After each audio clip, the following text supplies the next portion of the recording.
What's going on, everybody? Patrick Connor here, and welcome to the Knuckles and Gloves podcast. I'm here with my boy Aris Pina, who is, of course, like myself, a history maniac. That's what we're here to talk about today. I mean, not necessarily history, a little bit might be some contemporary-ish stuff.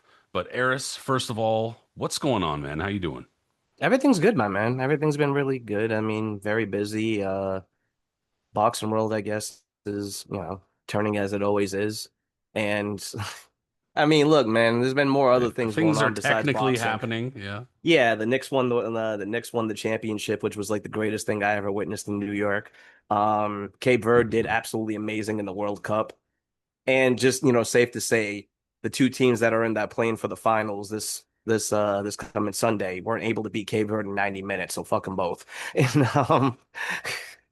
And dude, that's some of the craziest shit was that little tiny ass nation was able to show up and not only show up, but like give these teams that are like top teams a run for their money and yeah, play them the way that nobody else played them. I mean, bro, you got to fucking give it up to them. I mean it's absolutely incredible how well we did. I mean, for a nation that has less than a million, 500,000 people in it, and every one time people have asked me what I am, and I say I'm Cape Verde, and they're just like, the fuck is that? Yeah, I don't even know what that is. You know what I'm saying? Yeah, Like, I, now, I didn't know before I knew you. Like, like I was like, yeah. what? I mean, Boo Boo Android, if you're a boxing fan, brought a little bit of like recognition to Cape Verde, but other than that, but yeah, just to long, sum it up, it's everything's been cool. Talk about boo. Hands gonna go and another go. Oh, Jesus. This fucking man, you can't like quote DMX if you're gonna like do that. You can't do Yeah, that. for sure. For sure. Yeah, man, hey dude, it's been busy. It's been the weather's been fucking weird. We've both been doing a bunch of shit. I was coaching softball for like 3 months straight. What? I remember you I talking don't even about that. know Yeah. what's going on. Who knows? But bro, so like I said, we're here to talk about some boxing. There's some crazy boxing shit going on right now. When I say crazy, I mean like weird. Boxing, I've said this for probably, I feel like I've said this for about a year and a half now. Boxing's in a really weird place in the sense that like I won't take long to say this.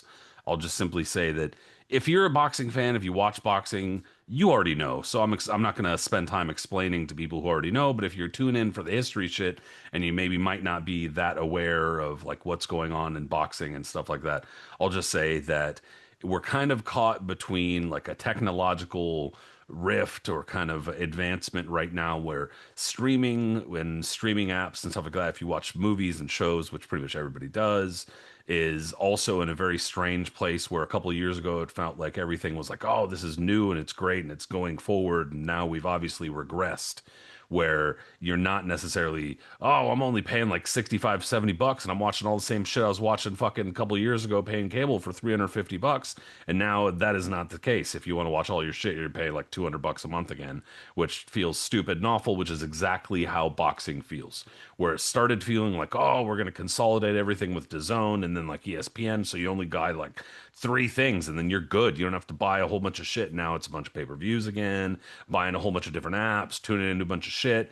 Shit's playing at the same fucking time, same day, et cetera, et cetera. It just doesn't really make much sense. And it's super frustrating to be a boxing fan right now. And frankly, it's difficult for people like you and I who are already like kind of like one foot out the door in terms of what we're interested in as far as history and all that type of shit. So like we're already less interested in the contemporary sport. And then when they give us shit like this and like start fucking with us, we makes us even less interested and it makes it even more difficult to follow. So that's kind of where it is, at least for me. And I know that that's kind of, mostly where it is for you in terms of interest and frustration. And I feel like a lot of other fans feel the same way, but It's there's hard to keep up, man. It's just really is. I don't call me a casual now or whatever. I don't really give a and flying there's hell, but nothing we like, can do about it. Like yeah, it doesn't, nothing and happens. it's incredible too, because when we were first fans in the 90s and we would talk about, um how we were keeping up with everything and everybody else, like the old jaded fans, which we are now. We're talking about how much they like, it's hard to keep up with the WBA, WBC, and IBF. Now Right. you want to throw in the WBO too, and Yeah, who's we all were these, probably shitting what's on guys like 105 us. pounds? And Yeah, yeah, 30 years ago we were shitting on guys like us, I'm sure. yeah, to a degree, yeah, yeah, absolutely. But it's really hard unless you're a hardcore. And I know there's a ton of hardcore fans out there, and a lot of them listen to the show, and I respect the hell out of that because they're able to keep up better than I can. But I'm aware of like obviously who's out there right now and all the fights and everything like that. But just trying to pinpoint champion to champion and doing this and doing that, it's a lot of hassle that I don't need to do. I don't do that same thing with wrestling. I barely watch that now too, for that matter. You know what I mean? But like the thing I love about boxing history more than anything is that it's just there's so much and like also like with music, you know what I mean? There's always so much to learn that you're not even aware of yet that you keep on discovering. And that's what keeps my interest, trying to keep that type of history alive. So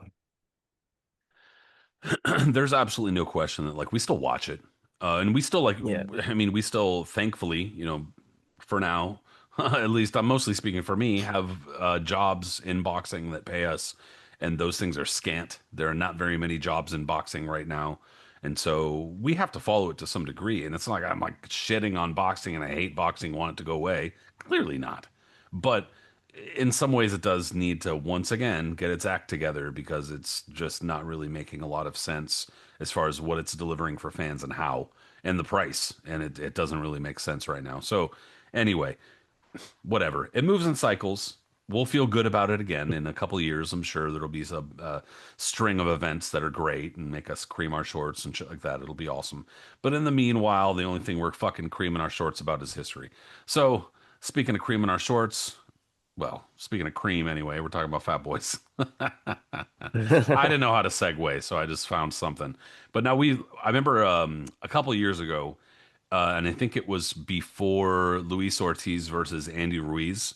We had done a Mhm. show that was like heavyweight big boys or heavyweight bad boys or something like that, or something that heavyweight big boys or some shit like that. I don't remember how I worded it, but basically it was mostly we were talking about larger heavyweights, dudes who were fat. So we're not necessarily just leaving it to heavyweights today, but we're talking Mhm. about fighters who are on the larger side. They're husky, big boned. Absolutely. The thing about um old heavyweights, it was just that like, a lot of those like we've seen heavyweights over the years, got some guys that look body beautiful. You've seen other ones that are just, absolutely proportioned well. But then you have a bunch of heavyweights also, and some of my favorites that very successful ones at that too, that were clearly not that. You know what I mean? When you see them come into the ring, you're just like, what the absolute fuck? Like it's incredible how uh, out of shape they looked. And some of them, fought how do you put this? Like some of them, fought the way their bodies look, like they were just absolutely pathetic and it just, nothing really worked out. But then you have others where even though they were big gutted and, their skills belied the size of them. You know what I mean? Like they're actually very talented fighters. Absolutely, some of them making it close to the top of the division as well. Like just very all around good fighters, and a lot of them very nimble too. Like they would surprise you with that, even though they were so big. Like it's a fascinating thing. And so yeah, that's what we're talking about today because who doesn't like talking about heavyweights? You know what I mean? There's always activity going on in the division. I mean, since we've done our last show, Alexander Usyk has announced that he's given up all his belts and he's just looking to cash out for one big fight. And good for him. At this point in his career, he did what he needed to do, unified the cruiserweight division against an absolute murderer's row, moved up the heavyweight, cleaned up over there too when a lot of people thought he wouldn't be able to do it. And he deserves every right to go out, to end his career the way he wants to. So, good for him.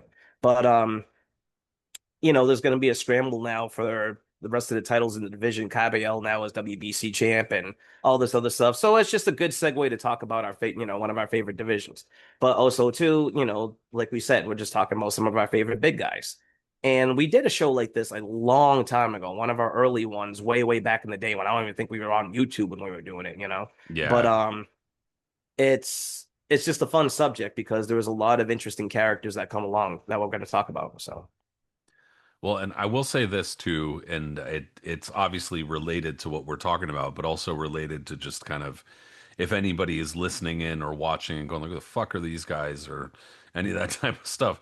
I mean, you can go back and listen to that episode and hear like how little we've changed in the sense of like, it's still just two guys talking about some history shit.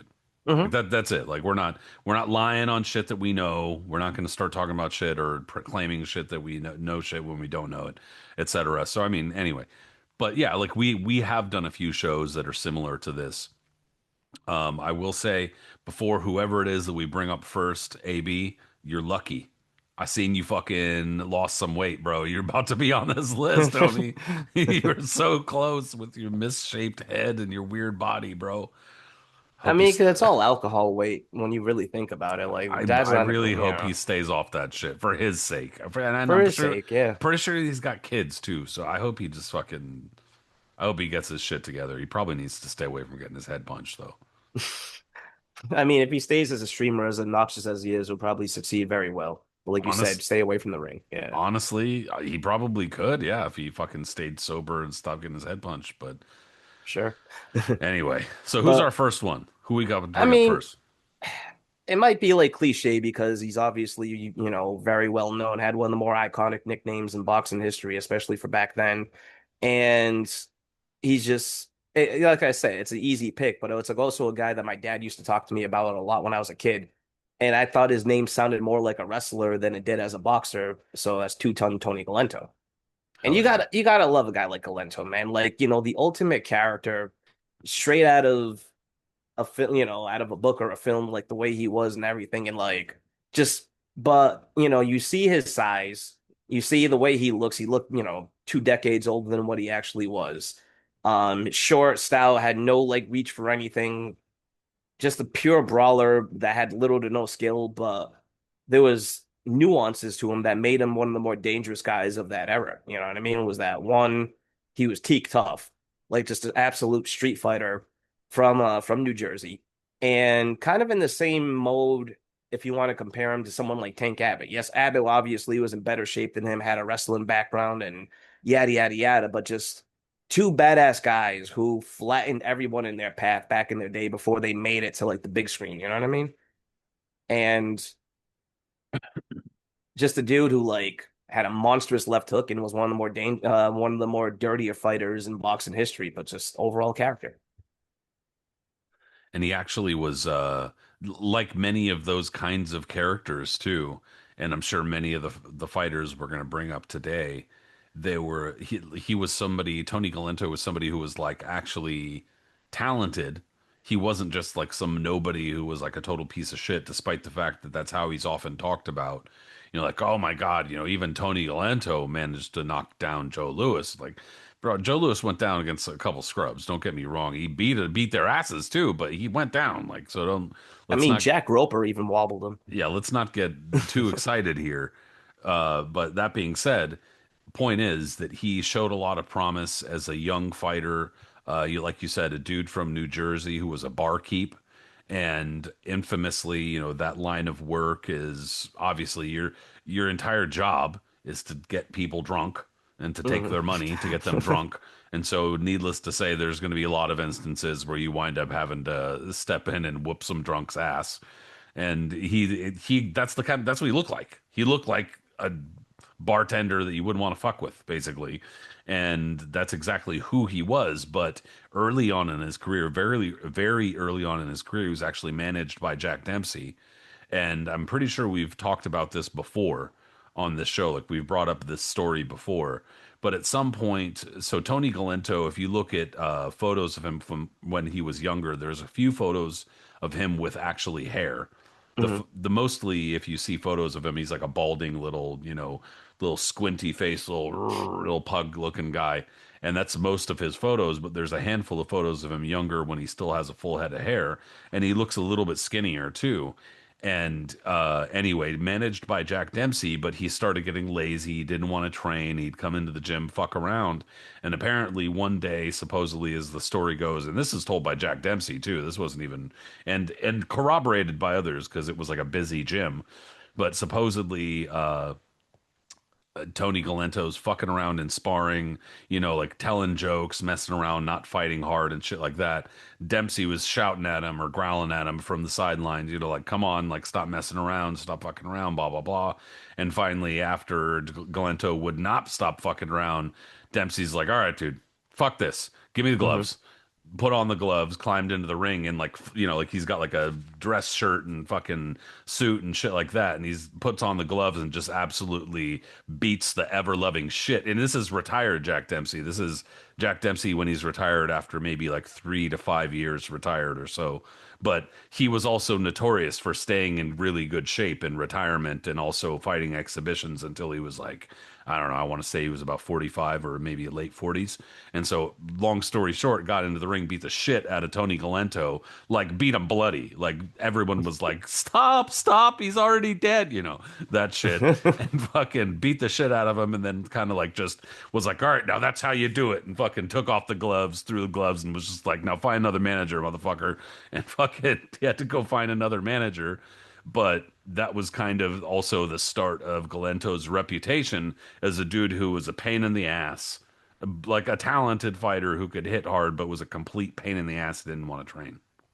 Yeah, yeah, 1,000%. He was one of those, when you saw him, he gave a look of being as obnoxious as he actually was, and to because he Yeah, there's really was. He YouTube was just an videos of him. absolute. Yeah, there's Yeah, I interviews and mean, he shit. They're talked shit great. to everybody and anyone. He didn't give a fuck. He would fight everybody, and um, I think I don't know if he was quoted about Shakespeare or someone else. He was like, never heard him. He was like, I admired him anyways. Like he just wanted to fight everybody, and but to go back to Dempsey really quick, yeah, Dempsey did a bunch of exhibitions hinting at a comeback until he finally tested the waters against a legit fighter in Kingfish Levinsky, the former heavyweight contender who in tough as nails until he fought Joe Louis and was so petrified knowing like that he actually had like a panic attack basically in the first round of that fight and just froze there while Louis teed off on him. But anyways, he fought Kingfish in an exhibition that was kind of like to test the waters if he'd be able to come back or not.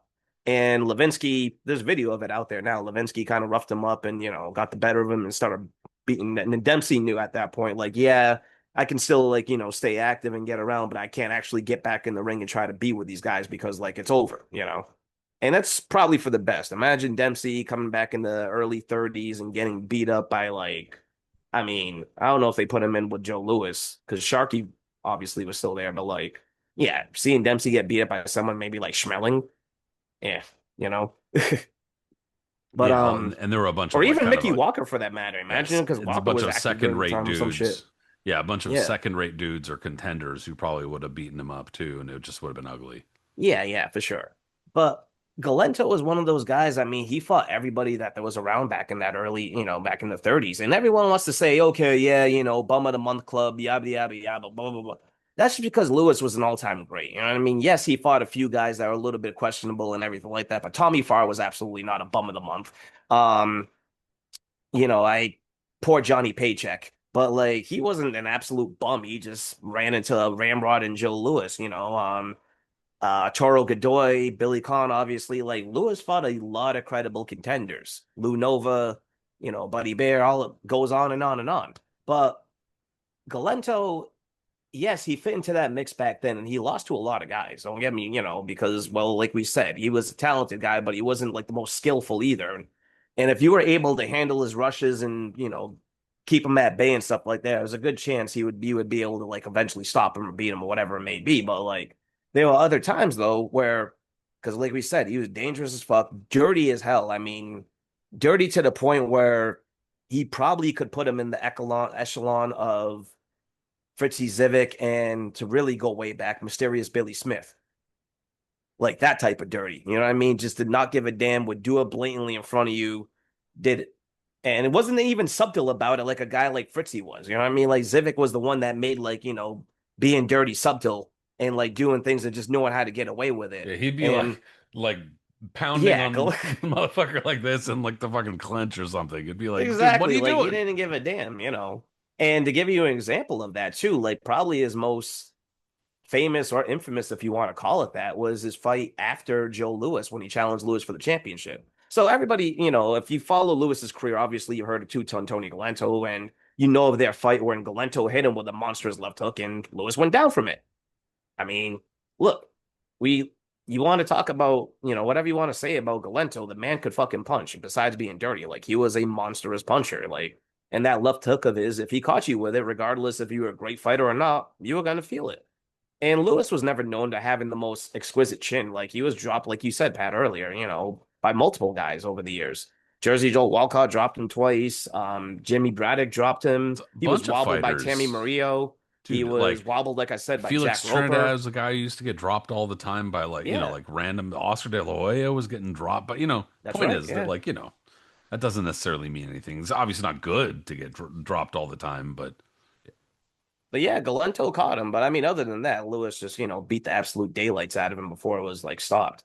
But his next fight after that was against a young fighter by the name of Lou Nova, who was making a lot of, moves and turns over there and would eventually become a very top contender. But in 1939, when they fought, Nova was 22-1, on the come up. Galento, like we said, just got stopped by Lewis in his very last fight.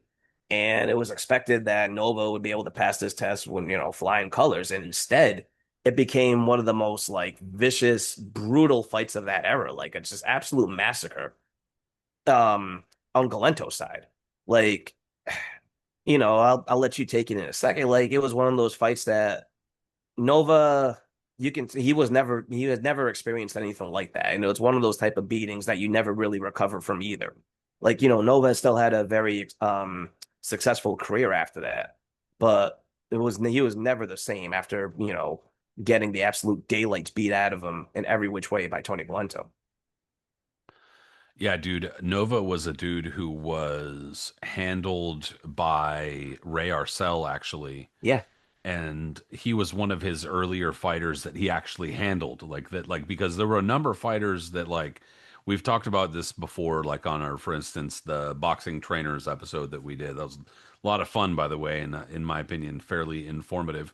So I mean, like, I don't want to go over the shit too much again because we already talked about it. But Rare Cell was Lou Nova's trainer and kind of manager for a time, but not too long, right around that same time.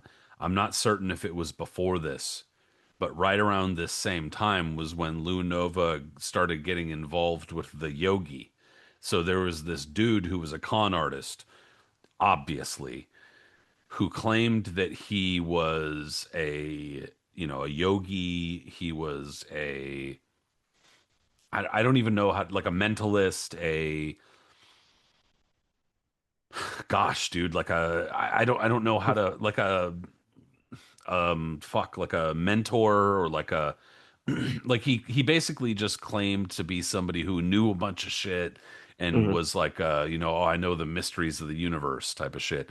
And Lou Nova bought into it, and this guy whose name was the Omnipotent, he actually convinced Lou that he had what he called a cosmic That's punch, yeah. and that basically Lou could harness the fucking energy of the universe, and that if he punched just right and listened to this guy, that he'd fucking kill somebody with his punch. And so it was right around this time that this happened. And in any case, it was one of the roughest fights you can fucking imagine. And there was so much fouling and bullshit that it was like disgusting. And in any case, Galento wound up actually bouncing back from that loss to Lewis, which was, on one hand, he knocked Lewis down, but on the other hand, like, he paid for it. Like, it was only, was it 3, 4 rounds? Yeah, four Yeah, rounds. 4 rounds. And I Yeah. mean, like, Lewis took the fucking wood to him. Like, you will not really see too many worse 4 round beatings at the hands of a dude who got knocked down I earlier mean, in the Galento fight. was sliced up too. Yeah, he Like beat the he shit out had of him. cuts. His face was all like already in slits. I mean, he was already a guy that swelled up all the time too, like easily. And just like Lewis, yeah, beat the scenes in Rocky when he's beating like a piece of beef. That's kind of the similar to what he was doing with Galento that time. I mean, aside from Galento, like we said, even earlier, he wobbled Lewis a couple of times and like it was almost like playing a video game when you're like building yourself up and you got to fight one of those guys that are dangerous and you got to, if you just box them easy, you'll win the fight. But if they just catch you with one dumb shit, the algorithm of the computer will make sure that you get hurt or wobbled or something. Yeah. And that's how it looked with Lewis a couple of times. But yeah, that was a great comeback win for Galento, to do that. And that was the type of guy it was. Like he didn't give a fuck. And he fought, like we said, it was Lou Nova, who that was just an awful, awful beating. And the referee, who was the referee for that fight? George Blake. George Blake. Okay. Um, he was a known name back then, but like his reputation took a massive hit because of the way he just let Galento have free reign. You know what I mean? It was just destruction. And there's photos of it where you see like Nova's face just, in a pool of blood, and he just looks like I'm absolutely ravaged. And that, And this was bring also well during the time where like there were not attached gloves. Like yeah, yeah, like so, exactly. so thumbing was like a regular and real thing. And that's how a lot of guys ended up blind later on after their careers ended. You had Fidel LaBarbera who lost his eyesight. You had Pete Ehrman who lost his eyesight. If you move a little bit ahead from the contenders in the 40s, George Sugar Costner, he lost his eyesight later on. Yeah, it happened. That was a part of the trade. Actually, a guy that I'm gonna bring up later on, he ended up retiring because of, thumbs, supposed thumbs to the eye. So anyway, yeah, that was a bad thing. But Galento, aside from his career, also because we're about to move on, like he was just an absolute character. Like he was just a funny dude who like parlayed that in his popularity as a fighter into other ventures too. Like, didn't he like wrestle an octopus one time? Yeah, dude. There was a Ripley's Believe It or Not panel Okay. that went around for a while about him wrestling an octopus, and then for a while there was like a little follow-up joke that the octopus bit him and the octopus died. Um, and there's also I'll bring up this really funny story. So, the comedian Jackie Gleason, who was huge in I don't know when was his era? The 40s, Like 40s and 50s? 50s, yeah. Yeah. I mean, I remember him specifically from that weird Richard Pryor movie, The Toy, that really aged like milk. But So many racial jokes. yeah, yeah. But anyways, that's what I remembered him from because Hmm. our era, you know what I mean? But that being said, he told a story one time how he was doing stand up and there was a drunk guy in the audience heckling the shit out of him the whole time. And I get it, like comedians have to deal with hecklers sometimes and they joke back or whatever, but sometimes people take it way too serious, like to the next degree that you're absolutely messing up their set and something needs to be done about it, you know what I mean?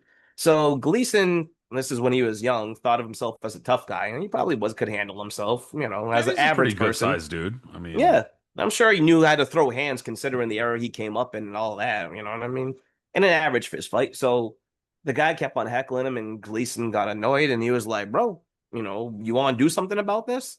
And he said he was actually slightly surprised when the guy, before he almost finished the sentence, jumped up and like gladly ran up to him to engage. And Gleason said at that moment, he said the last thing he remembered was waking up afterwards with like, his fucking face all bloodied. And come to find out, the heckler was Two-Tone Tony Galento. Like, bad the luck. last person you want to pick a fight with, even if his career was over at that point. You know what I mean? Like, Bad luck. But I mean, yeah. also at the same time, bro, and I've talked about this, I've talked to you about this separately and on the show. He also looked like one of those dudes where it's like, yeah, maybe if you like weren't wearing your glasses or you're squinting or something like that, you might be like, oh, look at this pudgy little piece of shit, I'll fuck him up. But then the second I would see his hands, I'd be like, no, this guy's like a construction worker or something. No, don't, bro. And I'm telling you, like people don't even understand. Like, like a mechanic, Hmm. construction worker, like certain kinds of construction workers, and all you got to do is just shake their hand.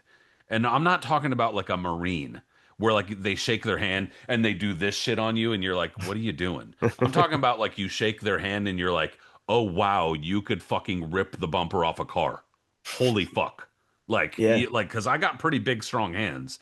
And when I shake a hand and I'm just like, "Jesus Christ." I'm like, "That's not leave that guy alone." You know what I'm saying?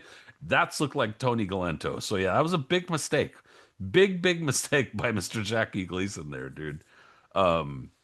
The Shakespeare thing is actually funny because yeah, that all started with a reporter, but then what happened was what popularized Tony Galento with the Shakespeare shit was they had him go on to a radio program and read Shakespeare alongside an actress in New York, Okay. a New York radio program. And so obviously it ended up hilarious because it's Tony Galento. And in any case, he was, saying shit like, who the hell is Shakespeare and shit like that. Guy's a fucking wacko. But then from there, it was also he was well known for just giving quotes, and so writers loved him too, because it's kind of like Bernard Hopkins during that window of like the late '90s to like mid 2000s, where Hopkins was always good for a great quote. Like Hmm. you just wind him up and you'd go. And that's exactly how Galento was. Like you'd be like, "Hey Bernard Hopkins, so what's going on? How come the system's treating you so badly?" And then he'd like take a deep breath and then just go on for a half hour and you'd just have to stick your microphone in his face. And like that does kind of like Galento, dude. Like you'd ask him some question and he'd just go on and be like, "I don't know who the hell that guy is. Screw that guy. I'm Who more to him. yeah, why are you asking me about that guy? I'm sure I'd moito him, shit like that, and just go off. And so he'd have reporters cracking up at all of Hmm. his crazy little quotes and shit like that. And that's one of the reasons why he got famous. And it also carried on after he retired too. He was known as a guy that you could just go to and get hilarious quotes from. Yeah, and he was still in the limelight after his career ended too, because like you said, he was a personality. Like, you would see him a lot in various magazines like Ring Magazine or like World Boxing during like the 60s and even, and during the 70s too, because he was always in the photo dumps when they were showing like um ring, whatever number you want to put behind it, like ring 8, ring 12, whatever, you know what I mean? VBAs, Veteran Boxing Associations. He was always at those dinners and was like an active person around that. But then, by the late 70s, he passed away in the 70s, didn't he?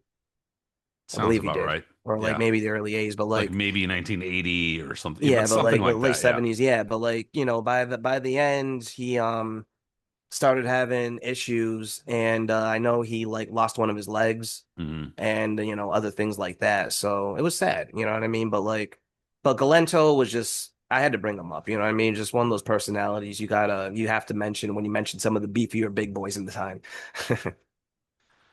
Absolutely, dude. He's a great character from a fun era who Yeah, accomplished enough that it's like we're not just talking about some random guy. exactly, exactly. Yep. Speaking of which, this guy that I want to bring up, it's almost like I don't even really know how to assess his career. It's like I feel like you almost kind of can't because he did, and with respect, so little. Um, and when I bring him up on like the boxing history page and stuff like that, like I still try to be respectful, but at the same time, I still try to acknowledge that like, you know, Butterbean, Eric Esch.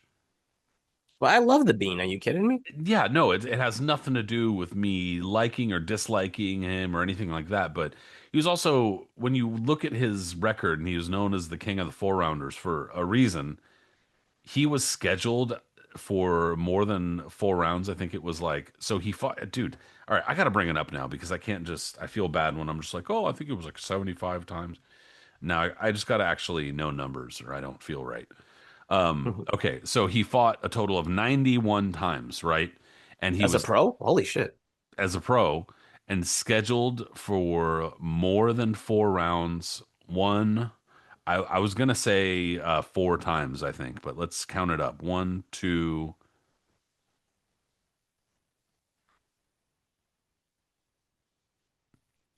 yeah, four times. In 91 fights, he was scheduled for more than four rounds, only four times. So I mean, like, that's like, going pro in basketball and like you're in like a fucking layup competition or something. I Yeah, yeah. mean, like you never have to fight more than four rounds.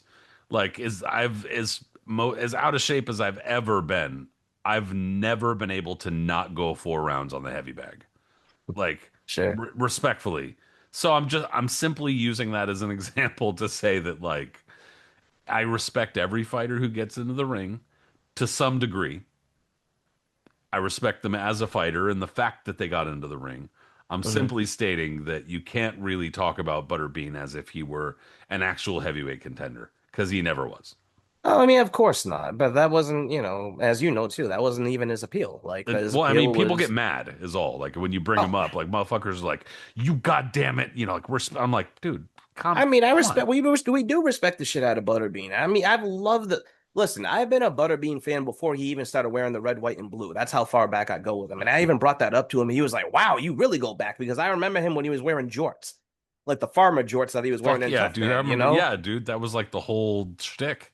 Yeah, yeah, exactly. So to go back with him, the first time I ever saw Butterbean, if you remember this, Pat, they used to have the Tough Man finals or the actual the whole night competition on pay-per-view. Yep. I don't know how many of them that they did, but I know there was one in like 92 or 93. Like it was before I was a full-blown boxing fan, but I watched this with my dad and my mom actually too, for that matter, surprisingly.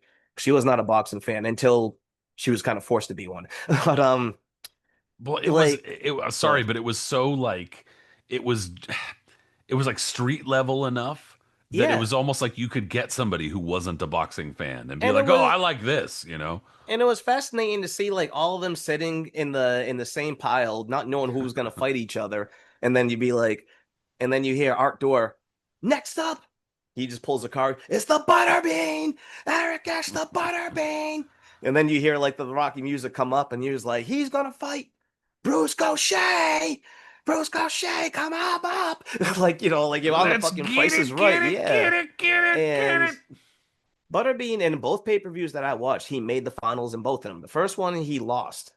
He actually no, I take that back. He lost both finals, in fact. The first one he lost to some guy. I don't remember who it was, but I do remember in the semifinal fight, he fought a guy named Randy something. His last name was something, but he called him the penitentiary because he just got out of jail. And that's the nickname he gave him. And I just remember, even as a kid, I was like, that's an odd nickname considering he just got out of jail, like whatever. But like, you know, but those were fun events. And then the second one, he lost to a guy called the Watermelon in the main event. So Butterbean fighting the Watermelon. It was George. uh, Again, I don't remember his last name, but it was George something. But who was that? But he actually had skill. Like he was another beefy dude too. He had a big gut, completely out of shape. But they said that he used to spar with Michael Dokes and like, had a boxing background, and he clearly showed it because he was able to box rings around the Butterbean, you know. And Well, that was, dude, that like late 80s era was that last era where there actually existed larger white heavyweights who yeah, like could fight a little bit. yeah, this dude, the Watermelon, Like had a regular large white, like, and I'm not talking about like, oh, what about the Klitschko's? You're like, okay, you named two guys in like fucking 30 years, bro. Like, come on. Watermelon had a Jerry curl. I remember. I think he had missing front teeth, but and like I said, a giant gut hanging over his trunks. But he could box. Like he still knew the basis of what he was doing. It was enough to beat the Bean that night. But soon after, Butterbean turns pro, like we said. And initially, I don't know, probably a couple of those early fights of his might have been scheduled for more than 4 rounds when you mentioned the four or whatever that may is, or maybe that was his later career. I don't have no idea. But Butterbean was featured predominantly. This was during the time where Top Rank was just, when they were putting on these pay-per-view shows, they weren't good. Like the main event obviously was the major appeal, but like the bottom half, excuse me, would be like always Butterbean, Mia St. John, no disrespect to her, but the appeal for that was, oh, she was in Playboy, like you said one time in a past episode. She has boobs and she wears tight spandex when she fights. But no, like she ended up being a very legit fighter herself who had a Yeah, that very was the funny respectable thing is career. actually, yeah, she was actually a pretty good fighter And overall. I respect the hell that she took herself seriously for that and not just used herself to be like an And fought appeal. You know over what I mean? her Yeah. and fought like over her like out of her weight class like Yeah. regularly And out of her skill class because too, a for lot that of matter. women She wasn't fighters did. scared. Yeah. Yeah. But I mean, it was always, Butterbean, Mia St. John, maybe like an Olympian that's in very early in his career, like someone like Mayweather or like Terrence Coffin, who I remember was on a pay-per-view, and then a title fight, but not like a good one. You know what I'm saying? Like either a showcase, like a young Morales blasting someone out or Giroff, and then the main event. You know what I mean? Like it's just kind of But Bean was popular, obviously. Who doesn't like a big guy that was shaped like him who had a personality and was just blasting out other dudes. But then they fucked up when on the undercard of Oscar De La Hoya, Jesse James Leija, they put him in with a dude who had a terrible record, but was also a former New York Golden Gloves champion, which we've talked about before on the show. If you're a New York Golden Gloves champion in the 80s, you're probably legit and knew how to fucking fight. Mitchell Rose. That's the thing, dude, is that like, especially like now might not mean that much, but back in the day, if you there were certain like, especially amateur fucking tournaments and shit like that, or like if you were like a PAL like a national PAL champion or something like that, like Mhm. that shit meant something. At least meant that you had to have some level of skill. Nowadays, not so much. But that being said, yeah, bro, it was just that they needed to keep the bean in with fighters who like had good records but like weren't good. And that was the Yeah. problem is that they fucked up. They fucked up the fucking ratio there, bro. They put him in with somebody without a fucking record who was actually they could fight a little bit. And yeah, they fucked it up.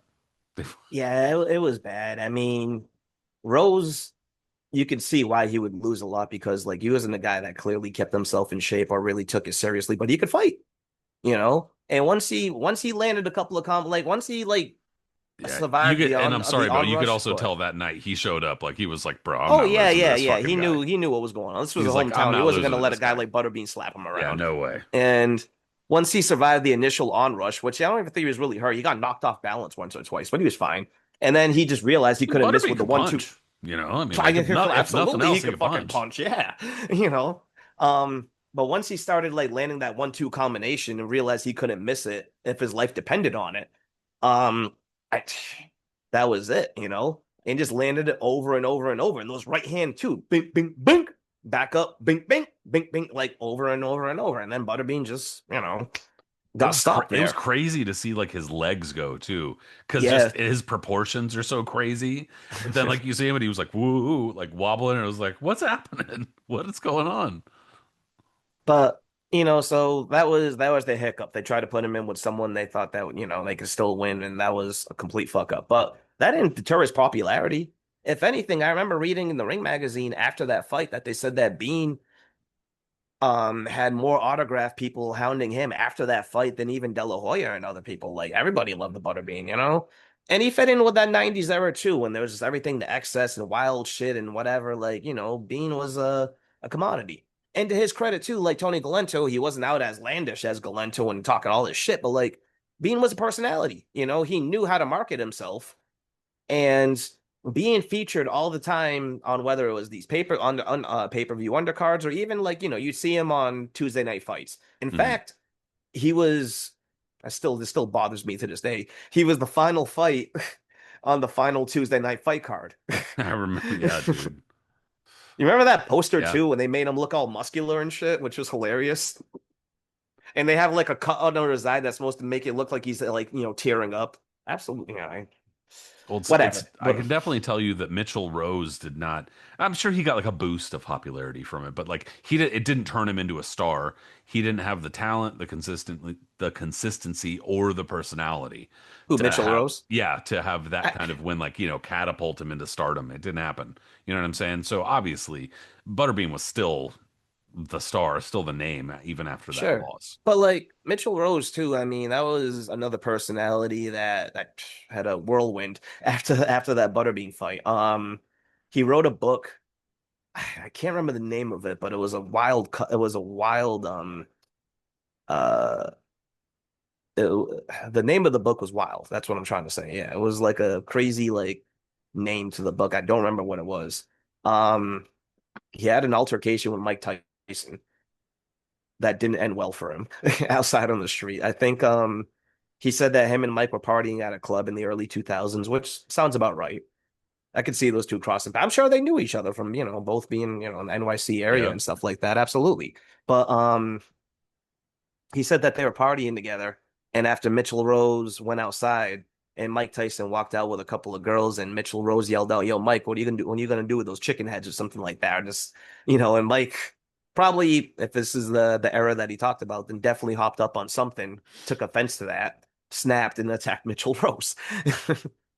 And then Mitchell Rose also I believe, tried to sue Jay-Z over yeah, this is a real thing. He tried to sue Jay-Z over stealing his rap cadence, like the way he raps or something like that. Like something how Mitchell Rose was a rapper and then Jay-Z stole his style and, made millions off this. So Mitchell Rose wanted like some compensation. Like it's I don't fucking know, man. I mean, just this is boxing, you know what I mean? These are the characters that are involved in it. But Ha ha! It's your boy. Ha ha! But I mean, rest in peace, Mitchell Rose. I know he passed away a few years ago, and he was one of those guys that, like, I absolutely would have bought him a beer and like talked about the Butterbean fight with him. But back to Bean, they realized quickly, all right, well, now we know how to market him because he's still extremely popular. Let's not put him in with anyone that has a fucking chance in hell of beating him. Yeah, I already But know where you're going, and please do. yeah, so it was it became Butterbean Mania for a minute. Like, remember there was a Sega game for him, which is not one of the more well-known Sega boxing games from that era. Like, everyone talks about greatest heavyweights or they talk about boxing legends of the ring, and rightfully so. Those are two great games. Evander Holyfield, Real Deal Boxing. But there was the Tough Man competition game. Me and Corey Erdman, longtime friend of the show and best commentator in boxing, um, he and I fondly remember that game because of how fucking tough it was. Like that was a difficult ass game to even get to Butterbean in the first place. You know what I mean? Kind of like George Foreman KO boxing. It's just ugh.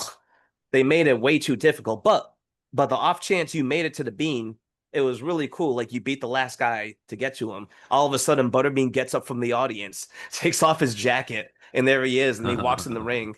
And if you lasted close to a minute, that would be a miracle because Bean was even tougher than Mike Tyson in Punch Out. Like it was absurd. And but he just goes around beating up random guys. You know what I mean? Like even other run-of-the-mill fighters who had runs earlier on, like say for instance Marcus Rody, who hardcore listeners of this show, hardcore fans that are listeners of the show would definitely recognize that name as a trail horse. Probably most notably known for being Tommy Morrison's opponent after Morrison was diagnosed with HIV. But Rhodey was a guy from the Midwest who built his very inflated record, beating up just absolute cans before he became a can himself. So those were the type of guys Bean was beating. But then he stepped up, and I want to say it was 1999. Yeah, it was 1999. It was on the undercard of the first Johnny Tapia Paulie Ayala fight. And it was against another recognizable name from the 90s, Peter McNeely. Oh man, dude, it's like you in the last like 90 seconds you mentioned Butterbean, Peter McNeely, and Tommy Morrison. That's like the holy trinity of white 1990s heavyweights right there, bro. Like like there's somebody eating a fucking bread sandwich just going wild right now in like fucking like Missouri. Like just Good for them. you Hope know I made their day. drinking a non-alcoholic beer. Yeah, dude. I mean, I will say Peter McNeely, say whatever you want to say about him. That dude is up on the boxing history page regularly answering people on the Facebook and the Knuckles and Gloves page too. Like I don't McNeely's a great dude, by all accounts. I know he's had a lot of trouble in his life overall and a lot of struggles. So, I mean, I'm not trying to kick anybody while they're down. So I'm just saying. But yeah, definitely. And on top of that, recognizing that this was a few years, even Butterbean versus Peter McNeely, that is, a few years after Peter McNeely had already suffered a bad loss to Mike Tyson and an Yeah. incredibly embarrassing loss. And I feel bad for McNeely. I mean, not to, I'll just really quickly talk about that. I feel bad. I always feel bad for McNeely in that fight because he came out guns a-blazing. That man was not afraid that night. Like he came in and just shot his He didn't shot. run. No, He what did didn't the fight Brits like he say? was He gave it a afraid. go, mate. And he actually hit Mike a few times. You could see that, like, I'm not saying Mike Tyson was hurt or anything like Yeah, that, but you can that almost see very in his first face. rush, he kind of Yeah, caught like him a you little see bit. in Mike was Tyson's like, face "Oh that he was kind of fucking like, oh really?" shit, like, this guy actually wants to fight. And like, Yeah, yeah. Tyson wasn't expecting that. But McNeely was fearless. And, sure, he was going to get knocked out in that first round, but Vecchion didn't do him any favors by like going in there and stopping it the way he did because it was, McNeely was trying to give it all. And he did, man. And for a few times he had Tyson on the ropes and, Tyson being rusty just wasn't in any, like I said, was not in any danger whatsoever, but just the fact that he was trying, and a lot of guys who were just deathly afraid of Mike Tyson, McNeely had a better showing than say like Michael Spinks, you know. But anyways, but like you said, by the time this was 99, the poor guy was already through it, had a lot of stuff, and he probably had no business being in the ring either. Like, especially even with a guy like Butterbean, you know what I mean? And like if you watch that pre-fight thing, Butterbean was storming in that ring that night. Like you can tell he was taking this seriously. Like this was his chance to prove that he was legitimate and, build toward what he wanted, which was a fight with Mike Tyson. Because he was always talking about, I want Tyson in 4 rounds. I can beat him. I can beat him. All that shit. And, to his credit, he went out there and blasted it. But I mean, McNeely had nothing. He just stood there and just let himself get beat around and just got stopped in 1 round. But, being obviously the Tyson fight never materialized. And Well, the McNeely fight also was a couple of months after Butterbean participated in his first snuff film. wait, Fucking was that WrestleMania? Bart Gunn.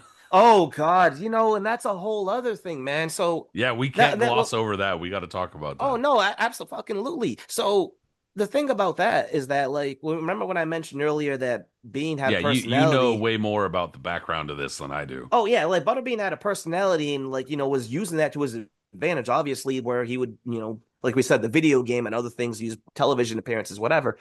And WWE appearances because this is, becoming into the mid to late 90s now.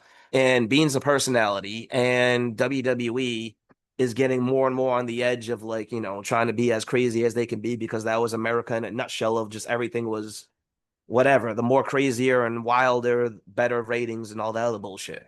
So, first time he appeared on WWE was in a boxing match with Mark Merrow. And this was scripted, definitely. It wasn't like a real match between the two, but Merrill was a legitimate fighter himself, a former Golden Gloves champion, New York State, not like NYC, but and held a win over Razor Ruddock in the amateurs. Um, he was playing a heel in that one. Butterbean came up and showed him up, and there's like one thing that's a hilarious meme where Butterbean holds him like that and then winds up over and over and over and then hits Merrill, and Merrill just does a Ric Flair plant right in the ring, like it's great. But the next one was real. So, you mentioned Bart Gunn. And the story behind that is that WWE in their infinite wisdom, I think this was the idea of a fucking idiot named Vince Russo, who was in charge of creative back then. Um, they wanted to make a tournament called the Brawl for All. And it was going to be like a legitimate, like, shoot fight between guys, in the WWE. And so everyone's like, oh man, but of course you like who would be like paired up with each other. Of course you're not going to see the top guys. Like you're not going to see fucking Stone Cold Steve Austin or Undertaker or who else was around that era. Like I don't know, like those type of guys fucking squaring up. Of course not. Yeah, You know yeah, what I mean? yeah. Triple H or Not someone anybody like with that. any like where if they got an actual injury or cut or Yeah, something like like you're that, not that would gonna have actually The fuck Rock up their going there money. and having a real fist fight with somebody. They Yeah, were just taking because mid if it carders and all that. because if Yeah. it fucked up their money, for instance, that fighter would then have to be off their actual wrestling cards for Yeah. weeks, and that fucks shit up. That would fucks up storylines. Anyway, so And so one of the main guys that was brought into the Brawl for All was a guy by the name of Dr. Death Steve Williams, who was legitimately one of the toughest wrestlers to ever live. Like just an absolute maniac, you know what I mean? A former for A division champ, like for Division 1 champion in college many times over, other stuff just and legitimately tough. Like the guy suffered a cut one time that like required over 100 stitches, and he still wrestled again that night. Like absolute monster and built like a fucking tank. And so he was being brought into the WWE, even though it was a little past his prime, to go into a storyline with Stone Cold. But they figured, well, we put him in the Brawl for All, he'll beat everybody up in there anyways because he's the man. You know what I mean? And instead, he ended up fighting Bart Gunn, dislocated his knee after Bart Gunn tackled him, and then got legitimately knocked out when Bart Gunn just laid him out with a 2 piece. And so everybody's all mad about that. Oh, you ruined Dr. Death. And so even though they should be celebrated, hey, we might be able to build a new star out of this, they got mad and they brought in Butterbean to clean up their mess.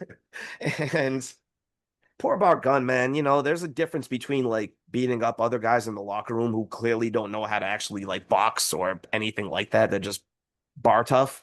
And then a guy who like Butterbean, even though he's like a joke to like the regular audience and people thinking about him as a fighter, no, to the average schlub, he'll kill you. I mean, like he's a bad motherfucker and he knows how to throw those hands. And that's exactly what happened. Boy, he almost knocked his head off in like fucking 15 seconds. And that was a weird one. Vinny Paz was the ref. And you just see like It Paz like just look it down was like, so oh awful it shit. almost looks fake. Like the Yeah. way that like he lays him out, it almost looks like, is that real? But then like you watch for a second, you're like, oh no, he that's real. That fool Yeah, clipped yeah. him with that fucking shot. And more also notably too, that was the last appearance on television for Gorilla Monsoon, the late great Gorilla Monsoon, the voice of my childhood. But yeah, Crazy. that apparently after that happened too, Butterbean ran backstage screaming, I got a job," thinking that WWE was gonna hire him after like doing their dirty work. They're like, no, Just bro, we basically, literally just brought you in to punch this guy. Sorry. yeah. But you know, all that, and then just the fast forward now through all that crap, up and then in 2000, what was it 2002? Yeah, in 2002, The Holmes uh, fight? the Larry Holmes fight. Yeah, Yeah, something like he that. ends up 2001, fighting 2002. Larry Yeah, yeah, Holmes yeah. because Larry Holmes is in his early to mid 50s at this point.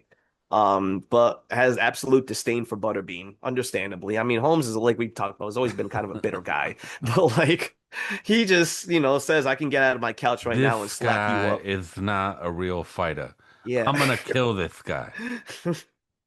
And Butterbean, was like, "Yeah, yeah, I want to fight Larry Holmes." And that was the one that was scheduled for 10 rounds. And to Bean's credit, he lasted the 10 rounds. I mean, Holmes, geriatric, couldn't barely stand on his feet, was still had that jab though. Well, what remained left of it, and was able just to use that to like, outbox Butterbean. Aside from didn't he get dropped? Yeah, he got dropped in the Wasn't that last shit round. on a pay-per-view It too? was. Well, I mean, what network was going to put that on? I'm trying to think of Maybe like Fox what. Sports, but like, no, that was on pay-per-view, definitely. Yeah, I'm trying to think of like, okay, I mean there were some actual legit fighters on that card, but it was just like, Yeah, I oh mean, my God. that was bad. That was really really bad. But to Bean's credit, after his career wound down because he started losing, and started having other fights and like, just it happens. You know what I mean? Like his popularity waned down, and a lot of his later fights weren't even televised. You just read about them. Guys like Harry Funmaker and shit. But what was interesting too, and gives me a lot, I give a lot of respect to him, is that he turned to MMA, and not only that, my man was a Pride fighter, and I love Pride. I know you do too. I'm not huge on MMA, especially now today because I'm just various reasons, but um, being as a Pride fighter was awesome, and I love Pride, like I just said, because it reminds me of early UFC where weight divisions don't really matter. At least I don't think they did. Fights I've seen. And there's different like art forms coming together. It's not just everybody kind of doing the same shit like you watch a modern UFC card do. You know what I mean? Like everybody still had their various things. It felt like a kumite. You know what I mean? The way they match these dudes up. And Bean went in there, bro, and he was taking some fucking bombs from guys and still winning, and even like using submissions sometimes and shit. Like I was, gotta give him his due. When I ended up meeting him at the Hall of Fame, I was absolutely geeked. Like there's a photo of him. I posted it on Twitter. Like you can just see how giddy I am meeting him, and he's a unit, bro. Like this dude, his fist will go through your head. Like it's just you can just see. Like don't piss off the Bean. You know what I mean? Well, like a lot of Pride FC had its, which you already know, like a lot of Pride FC had its roots in Japanese pro wrestling. And so the transition probably wasn't really that difficult in terms of like, who to get a hold of and where to break into and all that type of shit. But on top of that, because Pride FC let a little bit know, I'm sorry, because Pride FC had a little bit more like a little bit more direct contact or whatever with wrestling and with pro wrestling. It embraced the spectacle of pro wrestling a little bit more. It embraced the kind of pageantry and shit like that. It did more things like it allowed fighters to have choreographed ring walks and shit like Yeah. that, where they would have like, a chorus of fighters and shit, or I'm sorry, a chorus of dancers just going around and doing shit. And like, anyway, point is that they were a little bit more open to matchups that were clearly circus style matchups, clearly like That's what I love. I love that that that shit. shit didn't make any sense type of shit. Like they brought in Bob Sapp right around the same time. Bob Sapp was a dude who, if you're not aware or don't know who the fuck I'm talking about, Bob Sapp was a dude who was briefly in the NFL. He was in the NFL for like a few seasons or something like that. And then I think either he had some issues that got him kicked out, or he had injuries, can't remember which, not that important, but then actually wound up getting a bit of a reputation because he turned to fighting Hmm. and did wrestling and MMA for a while, and then got huge in Japan because he was like 6'6" and fucking like 400 pounds and just a big hulking steroided out wrestling looking guy. And so point being that Butterbean fit in perfectly right in this time, right in this place, because Pride FC embraced these weird matchups. And on top of that, Butterbean actually learned how to fight a little bit. And not that he was a great mixed martial artist, but I want to say he had 3 or 4 wins by like, he got like a key lock submission one Yeah, I time. said that. Yeah, he Like, was winning like by submissions and other like stuff. Like, yeah, yeah, like you like holy shit, like who would have thought? And he got some knockouts too, but point is that like, he fit in. He yeah, wasn't great. He wasn't an MMA all-time great or anything like that, but especially in that organization, he was perfect. for sure, man. I love the Bean. Um, Good call for that one too. I mean, you can't bring these guys up and not mention the Butterbean. But another dude I was gonna bring up, was a heavyweight that, when I was a kid and I was reading like old ring magazines and like other like world boxing, or not really KO, because by the time KO came out, his career was already over. But some of the old, like international boxing and like shit like that, you know what I mean? Um, I used to see like photos of him and I was just like, whoa, man, this dude is like, goddamn. Like he was a big dude and he had a fro and everything like that. But by all accounts, when I'm reading, he was like a slick boxer and ended up fighting Larry Holmes for the heavyweight title, the one we just mentioned. And that's the Leroy Jones. Excuse me. Yeah, that's a good one too, because that's somebody like nobody ever talks about. For sure. Yeah. Because after Leroy Jones's career ended, I mean, it's kind of shrouded in mystery. He completely disappeared. And then I know he passed away a few years ago.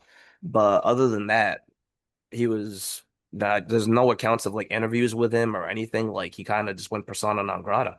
But Leroy Jones is one of those guys, and when I brought up like nimble heavyweights that are big, big nimble heavyweights earlier, Jones kind of fits that description.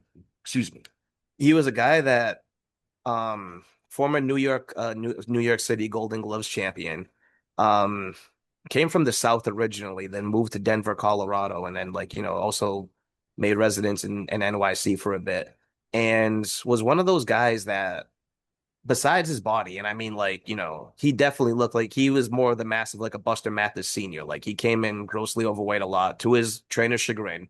I think at one point he went to a ring for an amateur fight and he was weighing around like 350 pounds or so, like a big dude. But like Buster Mathis, he had really fast hands. I don't think he was as nimble as Mathis was, but I mean, like, he could move around the ring and stuff like that. And he had good skills. Like he was a good fighter.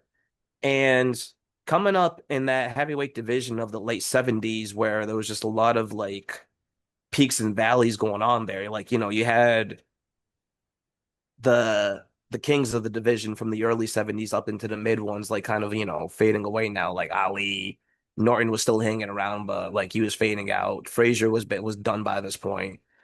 Foreman was already retired. You know what I mean? Larry Holmes now was the champion, and he still had like other contenders still hanging around, like Ron Lyle and Ernie Shavers and such, Jimmy Young.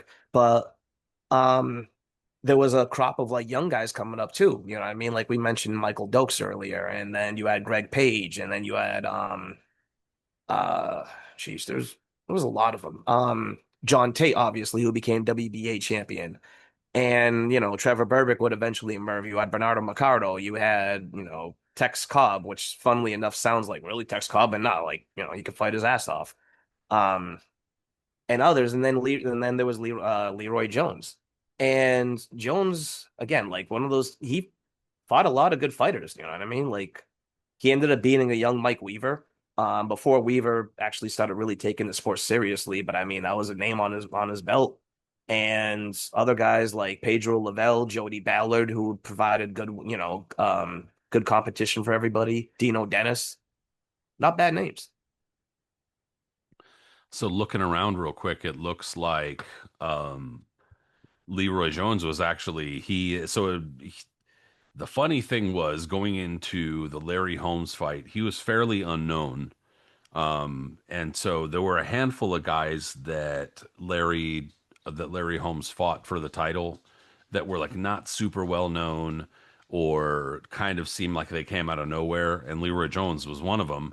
But looking at his background, Leroy Jones actually he got into boxing and learned boxing under Harold Weston Sr., which was at the time, in the 1970s, especially. That's on the East Coast, there were few people better than you could get into the gym with than Harold Weston Sr. And then during that same time, there was such a massive crop of amateur talent in the wake of the 1976 Olympics because of how many young athletes were getting into boxing and stuff like that and coming up and getting into amateur boxing, that the crop was much, much larger. And two of the best fighters in the country during that time in like the mid 1970s were amateur fighters were Larry Holmes and Leroy Jones actually, and they were two of the top prospects getting signed right around that time. Expecting to kind of break through in the pros and shit. And obviously, Leroy Jones was not one of the fighters who went, far like a Larry Holmes, obviously, but But Jones playing, got signed early too, though. I know he got signed by someone prominent. Yeah. yeah, he did, and he signed on with Bill Daniels, or no, I'm sorry, Bill Lewis, Bobby Lewis, Bobby Lewis sounds right. Yeah. Bob Lewis, something like that. And he was promoted for a while out of Denver and shit like that, and right around the same time that Ron Lyle was there. And so anyway, he we've talked about this before on other shows too, how many fighters and just countless fighters who came up and were promising and were expected to do well in X, Y, and Z and just never really went anywhere despite being top amateur prospects or top prospects. Hmm. And Leroy Jones falls under that umbrella.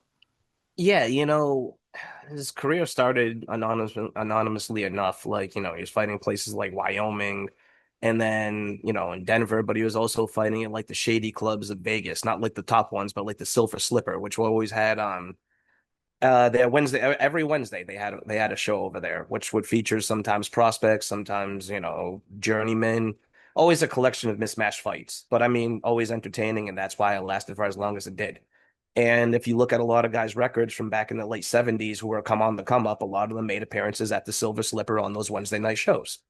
Um, that being said, like we said, well, by 1976, he's fighting guys like Jody Ballard at the Silver Slipper, coincidentally enough. That's actually a good main event for them. Um, Silver Considering you would always see like one of their main events was like a 12-0 guy against someone that was like 9-11 or something like that. and the Silver Slipper was actually the venue that started Ring Card Girls. Oh, I didn't even know that. True story. Yeah, that's awesome.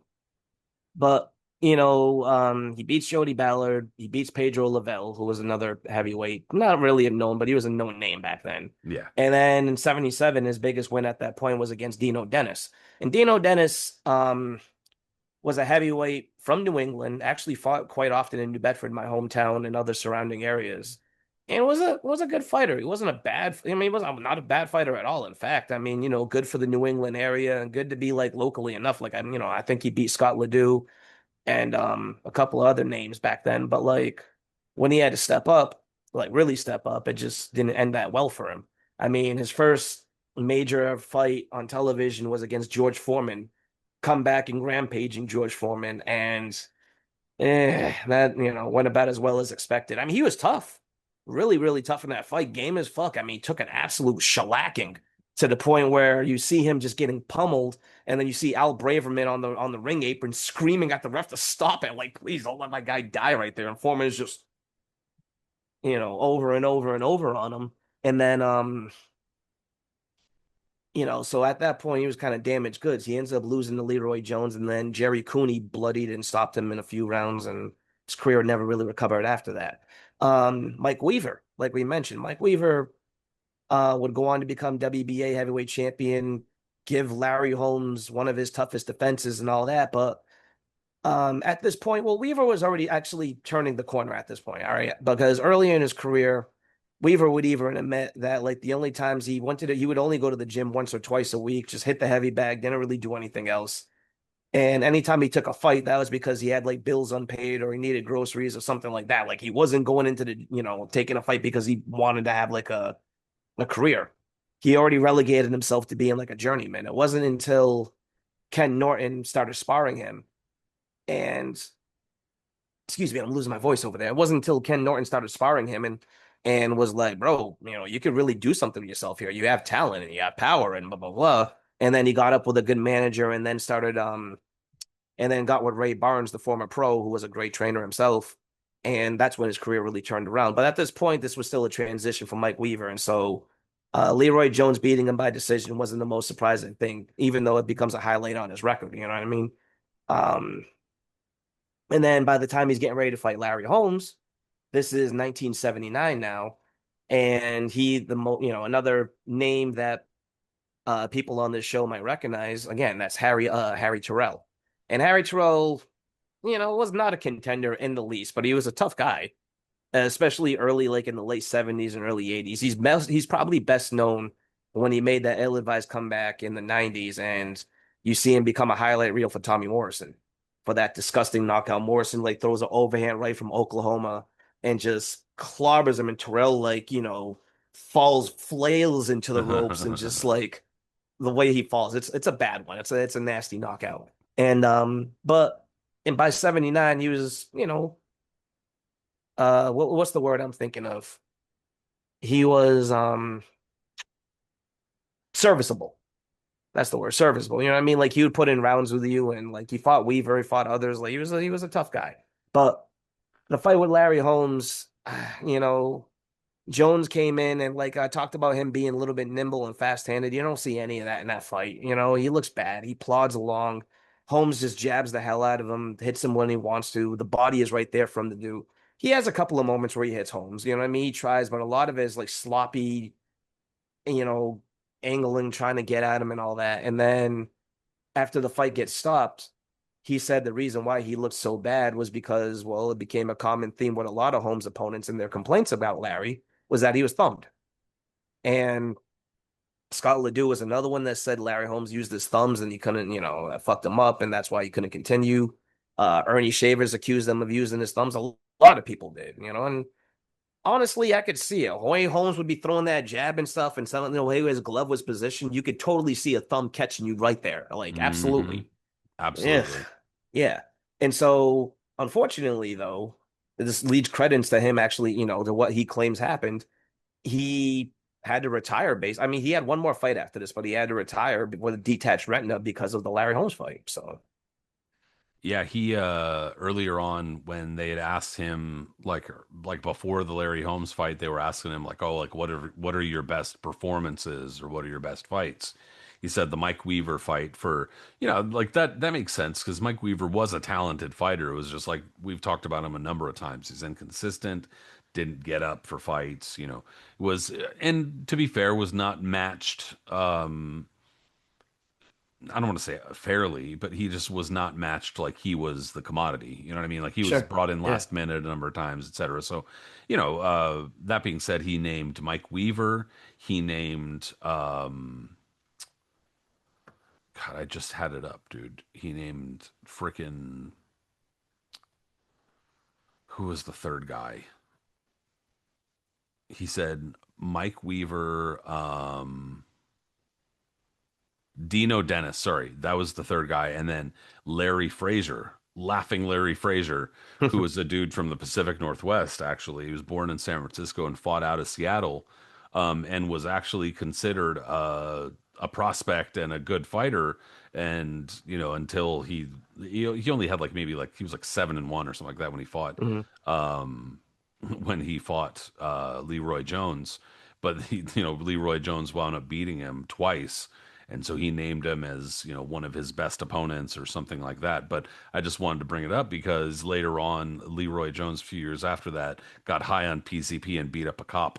Hi-yo! Did he? So yeah. Huh.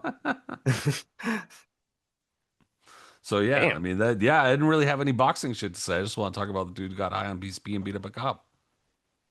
Good for him. Hell yeah, go him, buddy. But no, I had to bring up Leroy Jones. He was one of those guys, like you said, he never That's gets a good really one. brought up. He's not talked about a lot. If you look through old magazines, you will see him like fighting at Caesar's Palace or like, photos of him after like winning a fight and stuff like that.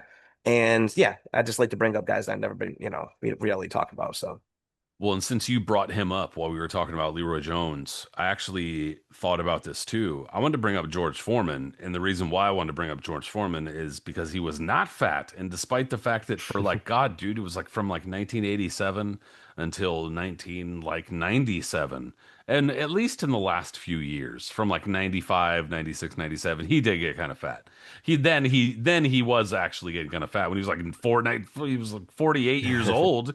I mean, of course he was getting fat, but when his comeback started and he was, trashing scrubs and shit like that, they're like, "Oh, look at obese George Foreman. He's so fat. Look at how fat this guy is. He's the fattest motherfucker on the face of the planet." And then you look at photos from him and it's like, this guy is diesel fucking jacked. What are you fucking talking about, dude? His arms were so huge and his arms were also like veiny and shit. It's like, yeah. that's fat? I, Jesus it, Christ.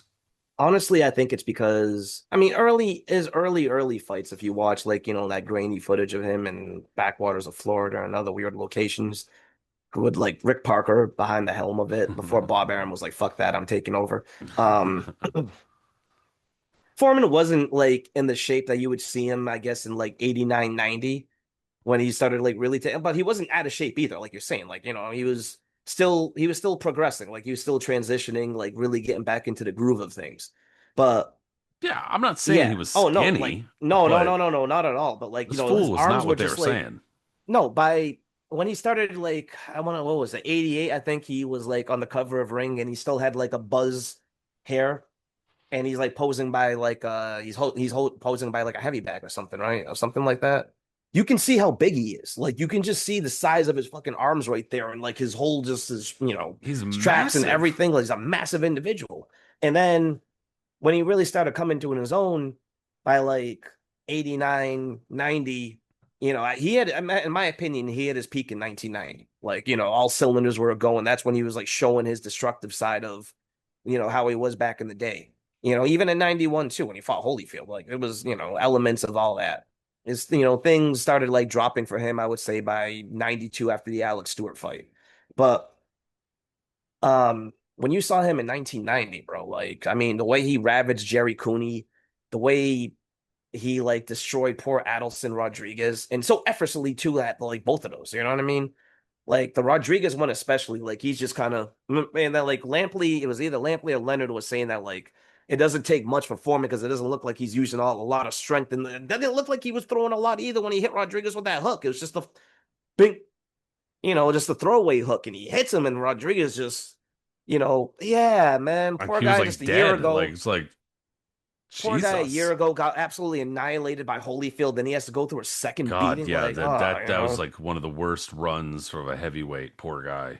yeah, and then um, even for the Holyfield fight too. I mean, he looked tremendous, in certain spots, and so it was like, And then just got it's easy to make wasted. fun of him because he was a parody of himself too. He would joke about that shit. And you got to give Foreman credit. Like, we talked about Butterbean and others. Oh yeah, he played into it perfectly. Yeah, if you know how to promote yourself and play into it, who gives a fuck? He wasn't surly anymore. Now he's big, lovable George, and I think people didn't even know how to take that initially either.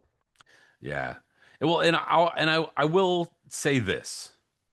In some ways it made sense because I was actually reading too when you brought up Leroy Jones They were like, "Oh, Leroy Jones when he fights Larry Holmes, he's going to be between 240 and 250 if Hmm. they make it to fight night, and that will be the heaviest heavyweight or the heaviest any fighter has weighed in for a heavyweight title fight since Buster Mathis in 68."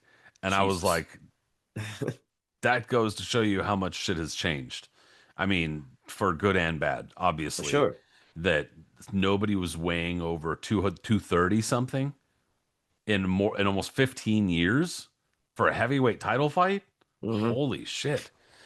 But that being said, yeah, dude, just I get it, and I understand, especially because George Foreman played into it, and bless him, that's also what got him paid. That's what wound up, getting him the deal for the motherfucking George Foreman grill and all that shit. Like, so I mean, hey, fucking good on him. But point being, yeah, dude, if you read Ring, Sports Illustrated, just about any major publication around that time when he was making his comeback, they all called him fat, they all called him obese, all that type of shit.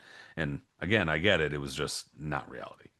Nah, not at all, And yes, he had a gut. I mean, a lot of people at that point probably would, but it wasn't like protruding or like sloppy or anything. He was just a solid, solid individual. And a guy that, even when after he beat Michael Moore and he put up a couple of like shitty performances afterwards, and you're just like, oh God, whatever. He still had some surprises left in him. You know what I mean? Like everyone expected Lou Savarese to beat him. Savarese was undefeated and, had a little bit of momentum going on him. And then Foreman put up just one of his better performances in years, in fact. Like you can tell he was inspired. And that was a great fight, in fact. You know what I mean? He whooped Savarese that night. And then look what he did with Shannon Briggs. I mean, no, like Briggs didn't beat him. Absolutely not, and like Foreman jabbed him up, hit him, whatever. Like Foreman, he's just one absolute ageless. One of my all-time favorite fighters. I love George Foreman, because we grew up with him as a commentator and just also just a television personality. From that ill-fated TV show, all the commercials you'd see him in, all everything he was always plugging from Meineke to inventing shit, this and that, like, the George Foreman grill, which was basically in every household in America in the mid 90s. Stole Like, it right out from under Hulk Hogan's nose, bro. oh yeah, apparently Hulk Hogan wasn't home and they just decided not to leave a voicemail or anything.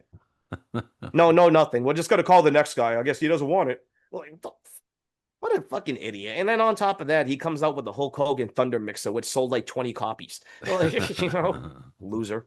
Anyways, Fuck that racist foo.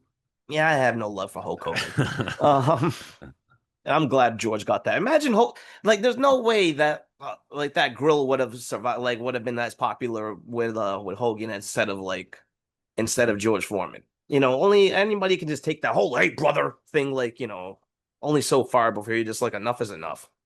Foreman was just charming. Everything worked well with him.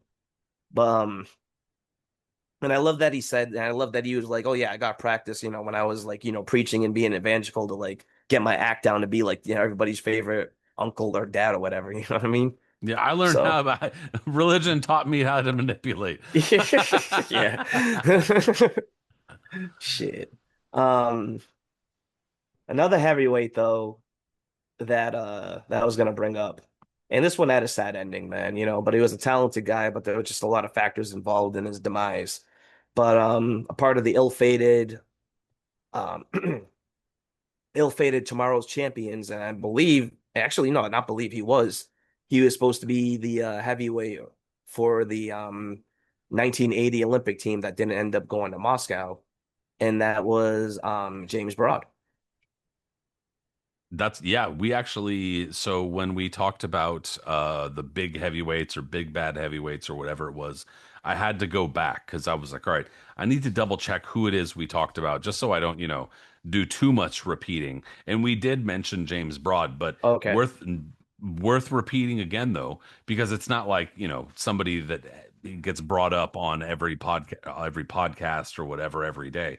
And on top of that, because of where he ended up. I mean, I was just talking a couple minutes ago about the countless fighters who were amateur prospects or high level fighters at one point and then ended up somewhere completely different, especially at heavyweight. James Broad is exactly that. Yeah, it's sad because Broad was a very talented guy. You know what I mean? Like top amateur heavyweight that Yep. proved, and especially in a deep, deep And a division big and dude. like massive. Yeah, that's why they call him the Broad Axe. Um, in a deep division back then. We've talked about the amateur ranks back in the 70s and the 80s and how much talent, so many all-time greats that came out of those classes, or just, future world champions, Hall of Famers, this, that, everything. You know what I mean? There was so much going on. And for Broad to be able to make it to the top of the 1980 team was a huge, accomplishment. And to make it to the finals, he ended up sparking Marvis Frazier. Marvis Frazier was the top amateur heavyweight, back in the 70s, going into the 1980 trials. Just, great fighter. Was trained by George Benton back then, and not by his dad, who tried to reinvent him into, like, second coming of Smoking Joe. And just was a brilliant amateur. And what I believe only lost, what, he only lost once, or no, he lost twice because he lost to Tony Tubbs, I believe. But then when he fought Broad knocked him out in the first round. What's Hold on up? one sec. What's that? Oh, No. Broad Sorry. knocked him out in the Sorry, first round. my Oh, you're fine. my 8-year old just went, "Are you done with your Oh. I was like, no. And I'm not even going to But edit that. I'm going to keep it in the show. Go ahead. But Broad knocked him out in the first round, and not only did he knock him out, like he gave him like spinal damage, I think. Like he damaged, or nerve damage or something. Like he damaged Marvin Frazier with that. And Frazier, his career, you see it. There's like a scar on the back of his neck from what he had to get, like, fusion done or something from that. So, anyways, he turned pro, to a lot of fanfare, but a guy like Broad, you have to, be consistent and want to be, when it comes to that, like you have to have dedication. And unfortunately, he had like absolutely none, like just none at all. And as I bring up his record to see who he was fighting early on, like, just, you know what, man? My laptop is funny because like the J on my keypad just doesn't work sometimes. And so it just came up as Ames Broad. Stupid ass. All right. But, he started his career well enough. I mean, being featured on like ESPN and other, things like that, mostly fighting at the Sands Casino in Atlantic City. Ugh. But his first loss ends up being in 1983 to Marvis Frazier in a rematch. And at that point, you can already see that like the wheels were starting to fall off because he wasn't being consistent. Like he was coming into the gym and like being really overweight in a lot of fights, like just exceedingly. Each fight he was getting bigger and bigger, and he just really didn't give a shit. And then by the time he ends up fighting Tim Witherspoon in 1985, Witherspoon is already, a former heavyweight champion and on the comeback and about to regain the WBA title soon after that. Well, not regain, win the WBA because he was WBC and WBA champion. And before that fight, like Broad was massive. Like he came in grossly overweight. And there's a story I read actually before the fight where someone said, I forgot if it was either on a message board or somewhere, but like someone mentioned that either it was them or they knew someone that was in the locker room that told them the story. I'm probably going to go with the latter, that someone told them the story. Is that they were in the locker room with Broad before the fight. And this was after Broad had his hands wrapped. So Broad has his hands already wrapped and he's shadow boxing, talking shit about what he's going to do to Witherspoon. And he's like, throwing his jab and other things like that. Fine. I mean, you think he's just warming up and building up a sweat. Here's the catch. While he's shadow boxing and talking shit, he has a bag of donuts, like the small powdered donuts that you can get at, like, anywhere, like the Hostess donuts. You know what I mean? Those little mini ones. Yeah, yeah. He has a bag of those, like a big bag of those, and he's pounding them in his mouth while he's shadow boxing with his wraps on. That's the story behind it. He was like, and the guy said it was the damnedest thing he'd ever seen. So, like, fucking donut crumbs and powder shit is all over his beard and everything while he's like, oh, Buster Witherspoon.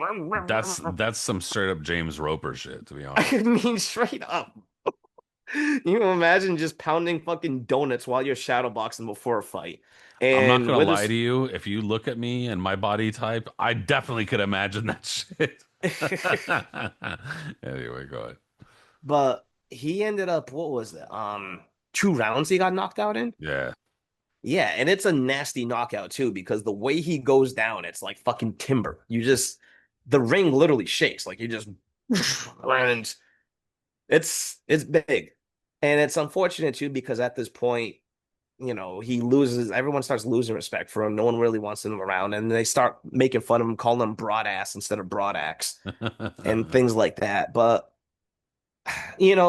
he's losing now, and now he's starting to lose fights that he could have, because he's coming in grossly out of shape and all that. Yep. But like, He turned he's into an also, opponent. yeah, he's becoming an opponent, but he can go rounds, so he's useful for that type of thing. But he still had a couple of fun fights. For instance, one of my favorite fights from that era that doesn't get brought up a lot, if ever, because Lumumba? um, hmm? Lumumba? Lamumba. Yeah, the Patrick Lumumba fight. Oh, no, no, no, no, no. I was bringing up the Greg Page fight. So the Greg Page fight, it used to be on YouTube. It got taken down, I think, a while back.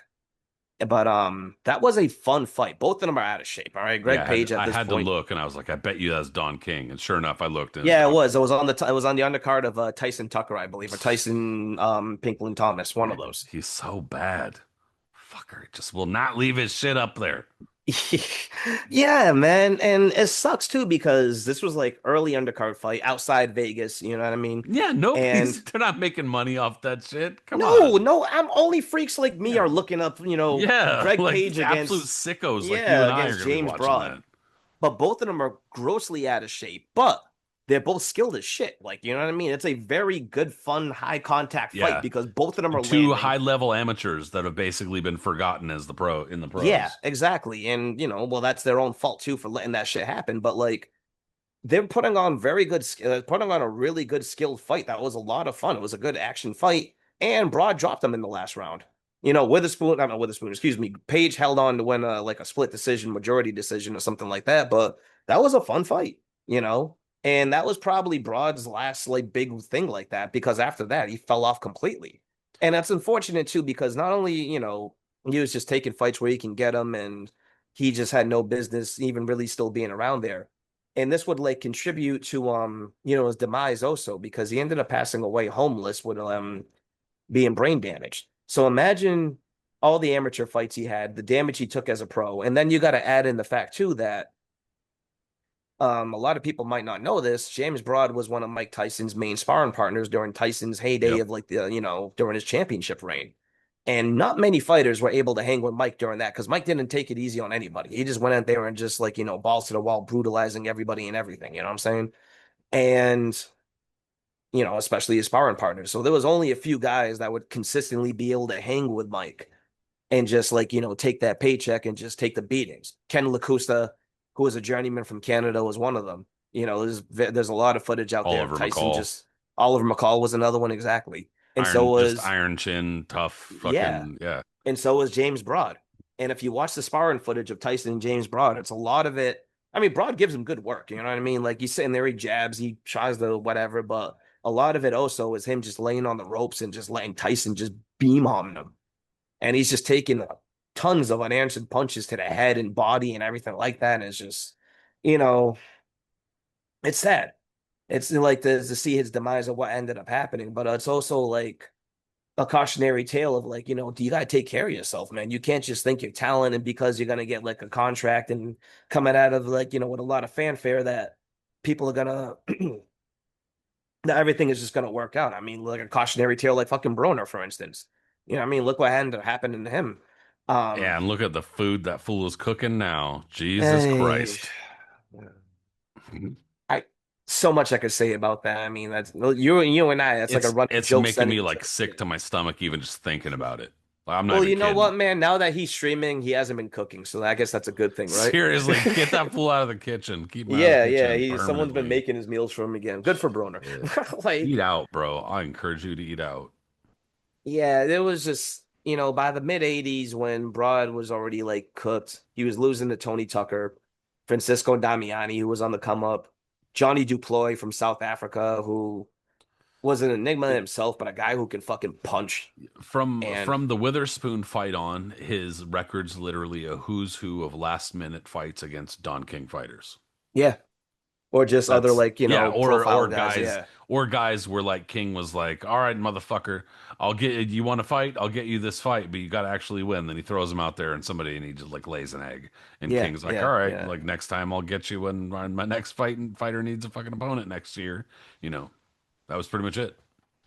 Yeah. And he was a dude that like again, he fell off for a bit. No one really knew what happened to him. And then it come to find out it was like the early 2000s too. I think he died what in like 2001 or so. Something like that. Yeah, I'm curious. Hold on. Well, and he also held the not that it, not that I'm saying that it was like a fucking lofty thing or something like that, but he held the ESPN heavyweight title. Remember when ESPN I started do creating their remember own that, yeah. titles? Yeah, when A lot of ESPN, good fighters came through that. That wasn't anything to sniff at. a lot of yeah, what's his name? I'm pretty sure in like whatever it was like a fucking like third fight or something like that. I'm pretty sure Davy Jones won one of the ESPN titles or something like that, and Yeah, Frank Fletcher. it was early on in the 1980s. ESPN, just to kind of drum up interest on their network in the boxing, created their own titles and held tournaments. I mean, they did that again in the 2000s and the 2010s too, but they actually had their own ESPN titles for a minute. They kind of just faded away because, I especially wonder I wonder who any of those former champions still have those belts. that's a good question. And Yeah. I bet you if somebody was like, so motivated that they could actually go through and like make a list of ESPN champions. But in any case, yeah, I think a lot of it was that a lot of the ESPN champions were like, they were good fighters, but Hmm. then they wound up actually fighting for real belts and losing. So it's kind of like, how do you justify that your fighter's still you know what I mean? Like, how do you keep that title if your champion got their ass kicked? So Yeah. they kind of just faded away, but still ESPN stayed. Now ESPN's pretty much shit at this point. But that being said, yeah, dude, James Broad's a Yeah, good one. Broad died at 43. Yeah, he died in 2001. So young. I'm 43, so that's fucking Yeah. crazy. Fuck. Well, here, I got another good one. Let's see. We should probably have time for like another two or so ish. Yeah, I mean, yeah. I got whatever. one It more. I doesn't got one matter. more in Who me for sure. cares? Who cares? Doesn't We matter. can make this into a two and then do a Yeah. future episode too, talking We about could do like another, a five so part many of these episode. guys. Yeah. Yeah, there's no shortage of fucking fat fighters. Um, all right, so here we go. Here's hopefully I'm not taking yours, but I'm gonna go with Fat Boy himself, Willie Meehan. No, he didn't take that. That's a good one. All right. He actually wasn't even really that fat. That's the funny thing, was that like he really wasn't even like The way they described him in books and stuff like that back in the day when I was young just made him seem like he was like some short, Popeye the pretty Sailor normal character looking. type looking guy or something. You know what I mean? Yeah, Not like like Popeye, not I mean, not Popeye, but like one of the guys that would be his nemesis or some shit. I mean the only photos there are a handful of photos, and like so he started out as a smaller fighter, so I'll give him that. So I think that it maybe was that seeing him around the San Francisco area over the course of a decade or two, and then you see him as like a smaller fighter, and then like the next time you see him you're like, oh shit, this fool gained some Hmm. weight. Yeah, I could definitely see that. And then in one of the photos of him shaking hands, like on his profile at BoxRec, shaking hands with Jack Dempsey, like, yeah, dude, he looks kind of chubby, but he does not.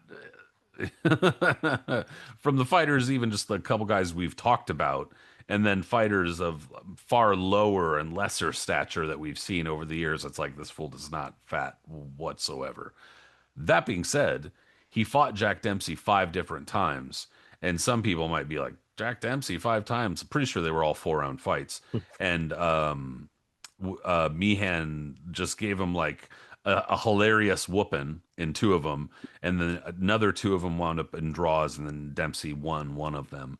But in his book, in one of his autobiographies, Dempsey talks about how Meehan was a fighter that he hated to fight, but because he was just such a pain in the ass, and that basically, everybody called him Fat Boy and stuff like that, and that Dempsey thought that he would be able to easily kick his ass, but that every time he got into the ring with him, he just was like dumbfounded by the fact that like the guy just was more than what he looked like. I mean, that was always kind of the written account of it. And like Meehan was one of those guys that had gotten around. I mean, he'd fought a who's who of fighters from that era. Like he wasn't like he was just kind of like, get off the ship and then go over there and fight Dempsey and then disappear again. Like he fought Jack Dillon. Sheesh. I might even have his record up. I know he fought Jack Dillon and lost to him, but he fought like a who's who of that time period. Oh yeah, absolutely. Like he started fighting as, gosh, I want to say like something like a welterweight or something like that. So I mean, like Okay. he obviously was not he kind of ate his way to heavyweight, and he was more kind of like even than the size of like a light heavyweight. But like just going down his record, you actually even just on the first half or so of his record, you see that he was a fighter who just kind of fought whoever. But then starting in the mid 1900s, let's see, he goes 4 rounds with Harry Wills, obviously, one of the greatest heavyweights of that time. But there's a lot of just kind of random ass fighters dotting his record. So he's taking just like the most random 4 round fights that you could possibly imagine.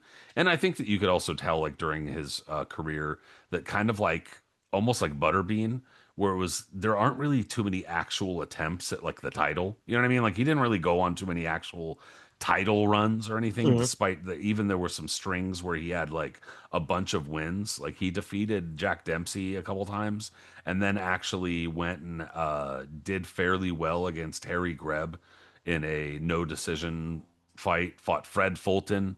Fred Fulton was considered Sheesh. a giant of the Yeah, time, Fulton like was a a monster. like actual like massive giant. Sam Langford, Harry Greb again, Billy Miskey, That's right. He Gunboat fought Harry Greb. That's what I was trying to think about Bill too. Yeah. Brennan, Gunboat Smith, Charlie Weiner, Tommy Gibbons, Floyd Literally Johnson, everybody. Jimmy Delaney, and I mean that's like at the very end of his career too. But point is, he was not somebody who was a massive star, never won the title, never even fought for the title, but also was never really anybody you'd expect to see fighting for the title, and was somebody who was just kind of like out there getting a paycheck and having fun. 5'8", 5'9", ate his way to heavyweight. I mean, a lot of guys kind of did back then too, when you think about it. Even George's Campante, who started out as a fucking flyweight, I think it was. Yeah, one of the So very few fighters to fight in literally every division they had at the time. yeah, that was it was kind of incredible when you think about that. But like, yeah, Meehan wasn't a big guy, but there's always guys out there that just like will have your number. I mean, who was the dude that was able to beat Stanley Ketchel a few times early in his career? Name's on the tip of my tongue, but like I can like one's see gonna it in the bother me too. fucking record books, but now I'm just gonna have to look because if I don't, Was it Maurice or something like that? yeah, Maurice Thompson. Yeah, Maurice Thompson. Okay. Some people just have your number, and like Meehan was one of those guys that Dempsey. I mean, Dempsey was still young too. Like, he got flattened. Well, I mean, some people say it was a farce, but like fireman Jim Flynn knocked him out. Um, I don't know if that was legit or not, but I mean, there was also other times too. Like if you go back and Ray Arcel will mention the first time he ever saw Dempsey was when a bunch of guys were like, "Yo, Dempsey was already gaining some momentum, and he was going to be fighting at the athletic club, and I want to say Brooklyn or wherever it was, but it was in NYC, and he fought John Lester Johnson, and Hmm. Johnson, by all accounts, whooped Dempsey. You know what I mean? Like, Broke his ribs, like yeah, just did outboxed him, did and something like like fucked up his jaw or something like that. yeah, and Ray Arcel said as much. He's like, when I watched it, he was like, I didn't know what the hell I was watching. I was like, he looked like shit. He was like, Johnson just did what he wanted with him and slapped him around. He was like, why did I come up here to watch this? You know what I mean? Like he didn't think he really didn't think anything. But then when he saw Dempsey a few years later, when he fought Willard, and then he was just like, oh my God, you know what I mean? Like, that's when it became where he loved Dempsey so much. He said that Dempsey would beat any heavyweight in history if it was the Dempsey that fought Willard that night. Man, whatever. But that's just definitely fanboying. You know what I'm saying? But like at that same time, Yeah. There are still people who are like, not old geriatric people who say things like that now. Like, boxing history folks who are just like, oh, yeah, that was the greatest heavyweight who ever lived that night. It's like, what? Shut up, dude. I Shut mean, up. also he's beating up Jess Willard. Yeah, Like, that's what I'm you saying. know, Is what are you talking about? It's Jess Willard Jess Willard, who hadn't fought in who like three just years, stood in there. fact, too. Yeah. Who just stood there. I mean, I don't know what do you want me to say. The pastiest, non-muscly looking motherfucker on the face of the planet I who mean, he already could take a punch, but he was washed at that point and had no verbally business. got And his just ass beat by Harry Houdini. Yeah, like I mean, Yeah, come on But hey, now. he was in Buffalo Bill too, but I don't know. Yeah, I mean, I understand. It was definitely vicious, a vicious performance, but no. And but back to how that relates to Meehan, that definitely ties into it though, because that was during a stretch of time. It was about a 1.5 to 2 year span that they fought. The 5 years that they fought was about a Hmm. 1.5 to 2 year span. And it was during that time where Jack Dempsey was like, dude, if you read his autobiography, it's very interesting, but it's actually pretty funny too, because he even talks about himself. He's like, I was a bum, dude. Like, I would go from manager to manager. I'd have one manager this week, and then I'd literally have to fucking ride underneath a train because I'd have no manager because I lost a fight or I didn't look good or had no money. And then I'd fucking go to some state over here and then just pick up some random ass new manager. And so, I mean, like, Yeah. despite that, he was actually winning during this stretch more than not. And then this was during a time when he was trying to actually build himself up to make a run at the heavyweight title. And according to Hmm. him, and not just him, but according to pretty much everybody else too, who was around him at the time, he didn't have much money. He didn't have shit to eat. He had to basically, beg for food half of the time. There were times when he didn't really have any money or any place to train, nowhere to sleep, et cetera, et cetera, et cetera. And so, despite all of that, he was actually going on a pretty good run. And Willie Meehan, more than once, kind of fucking burp, put the brakes on his run. Yeah.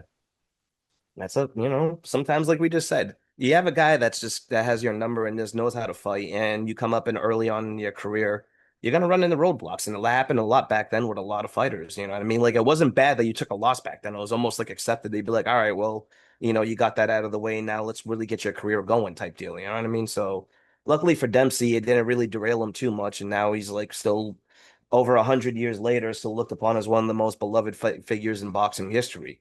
But that also keeps Willie Meehan's name alive too, all these years later, because it's a trivia note and just other various things. You know what I mean? So that's not a bad thing. That's actually good.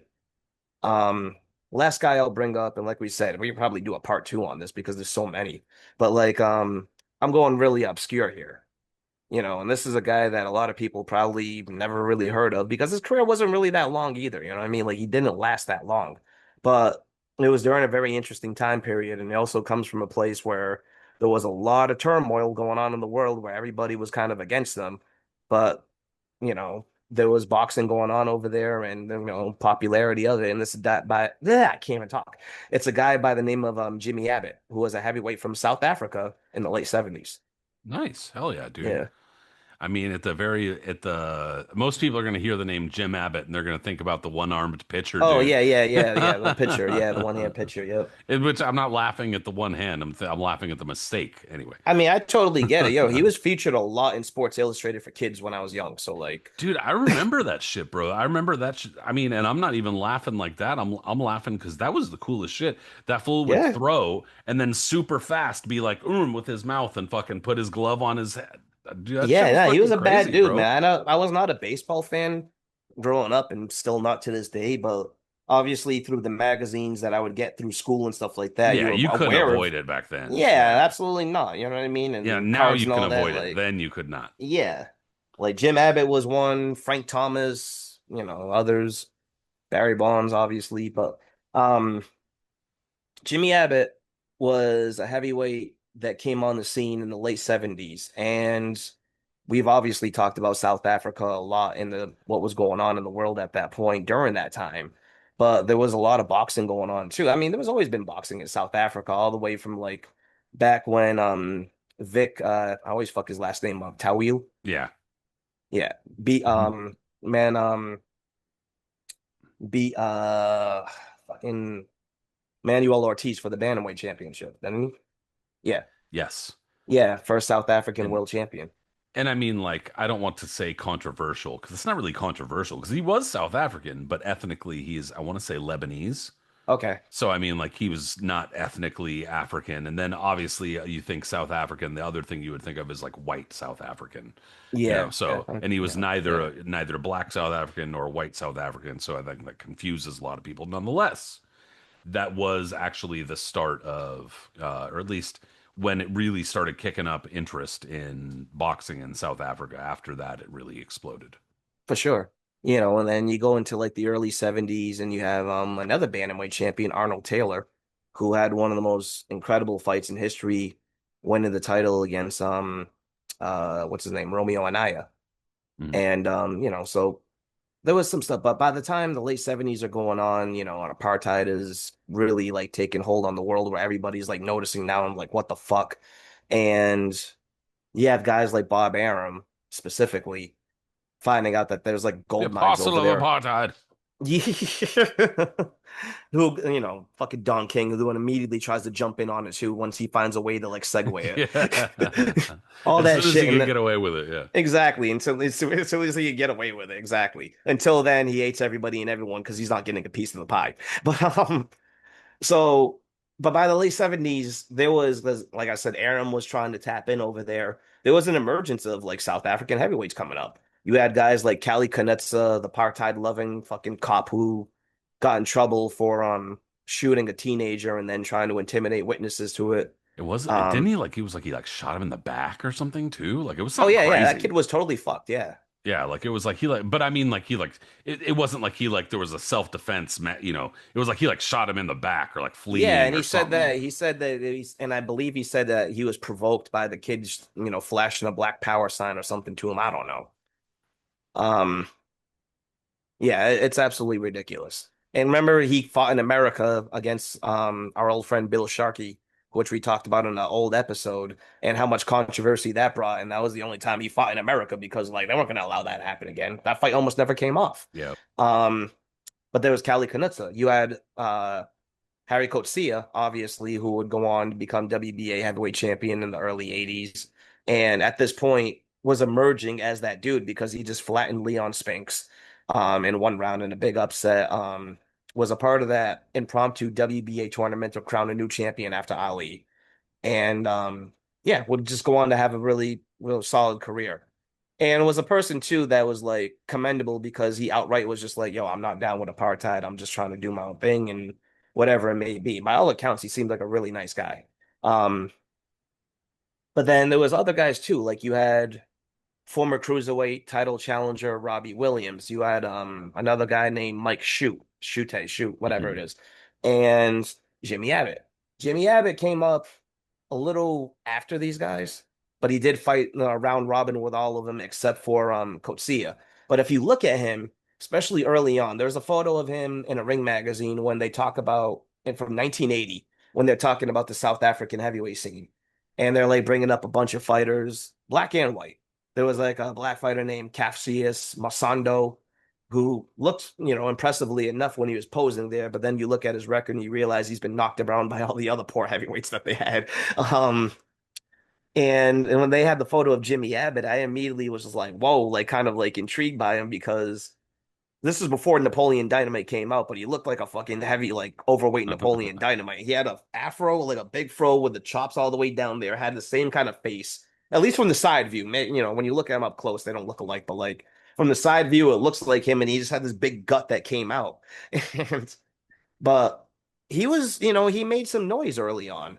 I mean, he wasn't if he was able to keep his weight down, people said, and actually take his shit seriously, there was a chance that they said he would have made some, more more rounds in the division than he actually did. He ended his record at 19-5. He only got stopped once near the end. But when he first came up, I mean, it was against a bunch of guys from like, the South African scene. He knocked out Robbie Williams, the one I just mentioned.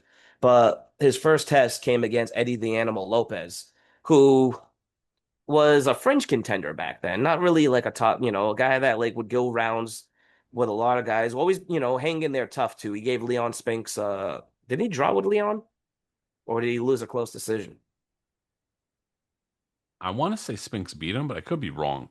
You might be right about the draw. Well, no, it was a draw with Scott Ledoux, so maybe he beat Eddie Lopez. Okay. But like Lopez would, fight a who's who throughout the years. John Tate, Tony Tucker, others like he was around. Also, too, he was the one who was a dickhead in Rocky 2 to Rocky. Yeah. I mean, Yeah. hey, you aren't done with that. Hold up. When he spits in the bucket while Rocky's holding it. Where's your heart, kid? Let's talk about shit. Yeah, dude. And he was also popular. I mean, popular locally. He was not a great fighter, but he No. was a Mexican American dude who was a heavyweight from the LA area. And I mean, there generally speaking are not a whole lot of those. So at Hmm. least not that go beyond a certain level. And he did go beyond that level, and so he was fairly popular locally. Yeah. But, I mean, and like I said, he wasn't a great fighter, but a one that would go, he would give the top guys rounds. Like, you're not going to blast him out really quickly. And, like, it was a tough, tough guy, a guy from the product of like the LA gyms and stuff like that. Um, But after he loses to Eddie Lopez in 1979, he went on a decent run over here. He beat Walter Santamore, who another one. He wasn't a contender really, but a guy that could go rounds and fought a who's who of what was around from that era, and a very tough guy. And then after beating someone named Leon Shaw, he ends up fighting Kali Kanitsa, the one that we just mentioned. And by 1980, Kanitsa's already kind of washed. You know what I mean? Like, yeah, he had a lot of momentum in the late 70s. Well, because of his controversy, and also too because he had a big right hand and he was just a brawler and a fun looking fighter and stuff like that. Like Knutson could fight. You got to give him that. He was supposed to fight Joe Frazier at one time, and honestly, I think Frazier might have had trouble at that point. Um, and when he ended up fighting John Tate, he was, the favorite to win that. The fight was held in South Africa, and everybody was kind of I mean, like he was more popular almost than Coach because he had a bigger personality and just rambunctious. I'm all man, even though he like shoots people in the back like a pussy and all this stuff, right? But anyways, Jimmy Abbott will always hold a place in my heart for this because he knocks out Knutson in one round, and not only did he knock him out, he knocked him clear out of the ring, like on some shit. And I always wish there's footage of that. Pat, the other day, man, I got hyped because we were doing research for this. I was looking up, seeing if, in the ensuing years, if Knutson Abbott has surfaced. And then I look and it comes on YouTube. It says Jimmy Abbott versus Kali Knutson. I went, oh my God. I'm just like, finally. And I click on it and they're having a fucking wrestling match. Oh, bruh. A wrestling match, bro. Like, That's kind of funny though, that it was obviously they were, fucking popular enough or whatever that they would redo it in a fucking wrestling ring. I mean, it's absolutely hilarious, but yeah, but it was like a straight up wrestling match where you see like, the sloppiest forearm smashes and running the ropes and, whatever the hell they were trying to do. I had no idea that was even a thing, but like that just wasted 8 minutes of my time that I could have used for something else. um, he knocked out Knutson in one round, but his career after that, like I said, he started letting himself go. And then guys that like he started losing the guys that, well, I'm not to say that necessarily he would have beat them, but like George Chaplin, for instance. George Chaplin was a very good boxer. Out of the guys that we mentioned earlier from Abbott's record, Chaplin's probably the best one. And he'd been around for a good while. You know what I mean? Like he's another one that fought a who's who from that time period and couldn't get a lot of fights either, and is mostly forgotten today because of just the breadth of the division back then. Is only everyone's only going to remember the certain type of guys. Like what I mean, guys like Chaplin get lost to history, but Chaplin beat Ernie Shavers. He beat a few others. And I know he gave Greg Page two extremely, extremely close fights. And I think the only one that really blew him out was guys like Jerry Cooney. But I mean, Cooney was just a monster back then, so it is what it is. I mean, Um, beat the shit out of Dwayne Bobbick, but I mean, that's right, he did. He finished Bobby's career. He stopped him and beat the hell out of him. I'm just messing I mean, the fact that Bobbick went 7 rounds with him instead of getting knocked out in one round kind of like tells you, but whatever it was. But I mean, yeah. around. Because I mean, usually if Dwayne Bob was going to get knocked out, it was usually in the first round. Yeah, You know it what I was mean? like early on and him going, Yeah, this poor face, you would just see how much distress he was in when he was getting hit, and you were just like, oh God. yeah, bro, this motherfucking white boy fro would get all sideways and he'd be all, Not even the "Ugh." Norton fight. Like, look at him in John Tate. You see the same pained expression when he's getting hit. He's just like, oh, and you're just like, holy hell. But yeah, he loses twice now. Excuse me. Like he ends up fighting Robbie Williams, the same Robbie Williams who he stopped early on. He fights him 3 times, losing two out of them. Fights a draw with George Chaplin, and Leroy Boone in 82 stops him. So I mean, not like a remarkable career, but one that was notable, and especially for the time period of what it was, he had the odd look to him. and was making a little bit of noise during that time. And like, I'm not sure how far he could have actually went because again, being from South Africa in the late 70s was, I mean, persona non grata. Like Coetzee made it work because he relocated to the US with his family. And like I said, denounced it and just was like, yo, I'm an American now. Like I don't really, fuck with South Africa like that or whatever it may be.